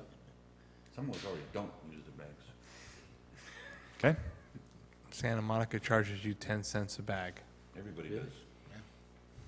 Paper bags. That was it for me. Michael? Ollie? Two things. I got a double-sided complaint about the restrooms on the mall. One was that they were not as neat and clean as they could have been, and Ben handled that very nicely. But the other side of the complaint was that a lot of the fixtures were out of service. The urinals were all taped off. A couple of the couple of the sinks were backed up. The handicap stall was not functioning well. Could we somehow coordinate maintenance of the cleaning of the restrooms with the maintenance, so that if a restroom attendant notices that something's broken, they have the proper avenue to get it fixed, and so it doesn't stay broken for too very long? Yes. One thing. And then could we possibly at the next council meeting talk about our health service provider? Yes, we can. And just so council's aware, I did have a discussion with the City of Long Beach Health Department this week. And they say? They would love to talk to us. Okay. Good. They're planning on coming over. Cool. Ralph? Nobody says Merry Christmas, Happy New Year. They haven't done yet. See Merry you next Christmas. year. That's all I have to say. Yeah. For those of you who have been waiting, the Twins will be here this weekend. I'm not sure when the public showing was going to be. Excellent. I've got a few things on my hit list. I'm going to start out with the grim stuff and then back into the good stuff. One of my favorite news broadcasters loves to open up every one of her statements regarding the credit rating of the United States government. And so I'm going to start mine with, we passed an unbalanced budget, and it's still unbalanced, and what are we doing about it? So I would like staff to get their hands around, what are we doing about it? Whether we're setting up, whatever program it is we're going to implement, and however much input we can be as part of that process. Ole thumbed through the warrants, and it kind of alarmed all of us on one of our contracts with municipal waste. Well, based on the way we spend money, we need to look at the way we spend money. It may be more prudent for us having a purchasing agent in the city of Avalon. There's a whole variety of opportunities that we need to look at, and I know staff is not ignoring this, but the perception, to the public is that we're ignoring this. The second item on my list, which is a little bit more positive in that note, and it'll help in kind of streamlining our budget process, is that we've lost our our courthouse. And we issue a whole lot of tickets, and we rely on other entities to collect these fees and collect the revenue from those things, a lot of which the courthouse here was keeping a big chunk. So I would like us to develop a program or a plan so that we can issue tickets, we can collect the money, and we can put the money in the bank rather than sharing it with outside entities that really aren't doing anything but collecting the money. So there are a slew of harbor-related sites and ticketing sites that happen here within city limits that we need to look at. A little bit on Richard's note there, the AQMD recently passed legislation that outlaws fireplace burning in the county of Los Angeles. We are in the county of Los Angeles. Is it illegal for us to have fireplace burning in our city limits based on our county location? I caught that as a news blurb 2 or 3 weeks ago, and it's some AQMD legislation. So it's different zones. We'll follow up on that. Yeah, they were talking all of it. I don't know if you got the updates from AQMD. They do notify you when it is where you're not allowed to burn in your fireplace. Well, from the blurb that I read, they have just recently, within the last 10 days, passed a no free burning in fireplaces in the county of Los Angeles. And the article I read wasn't geographically specific. So we need to kind of do our homework there and find out if we're in that mix. Outside of that, I want to wish everybody a happy holiday and a safe new year. Wait a minute. What part of that is positive? That was positive. Okay. That was positive. Well, actually, collecting money as court ticketing is positive. Bob, can I comment on the tickets at the courthouse that staff has been working on a list? It's pretty comprehensive, and we have to take them to Mr. Campbell to see if we're able to change them, to see if they can make them ticketable instead of misdemeanors. So staff is working on that. Awesome. Maybe it costs us more to amend the municipal code than it's worth it. Okay, would you like to announce the closed session, Scott? Yeah, we have 2 closed sessions, the race course for Catalina Island Grand Prix 2013, even though it may be in 2014 or 15. Negotiating parties are the island company and the city, price and terms of payment, and public employee evaluation for the city manager. Okay, good night, Tony. Thanks, guys.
when we left I closed thought session? it was 20 after 8, is what I thought. Oh, Yeah, I think it was about 8:15. Thank you. No problem. Happy birthday to you, happy birthday to Oh, don't sing, Happy please, birthday, please, dear please. Michael. Hey, Tim. Happy birthday.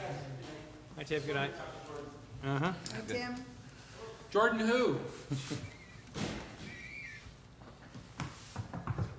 Okay, we've returned from closed session. Would you care to report back, Scott? No reportable action. We're adjourned.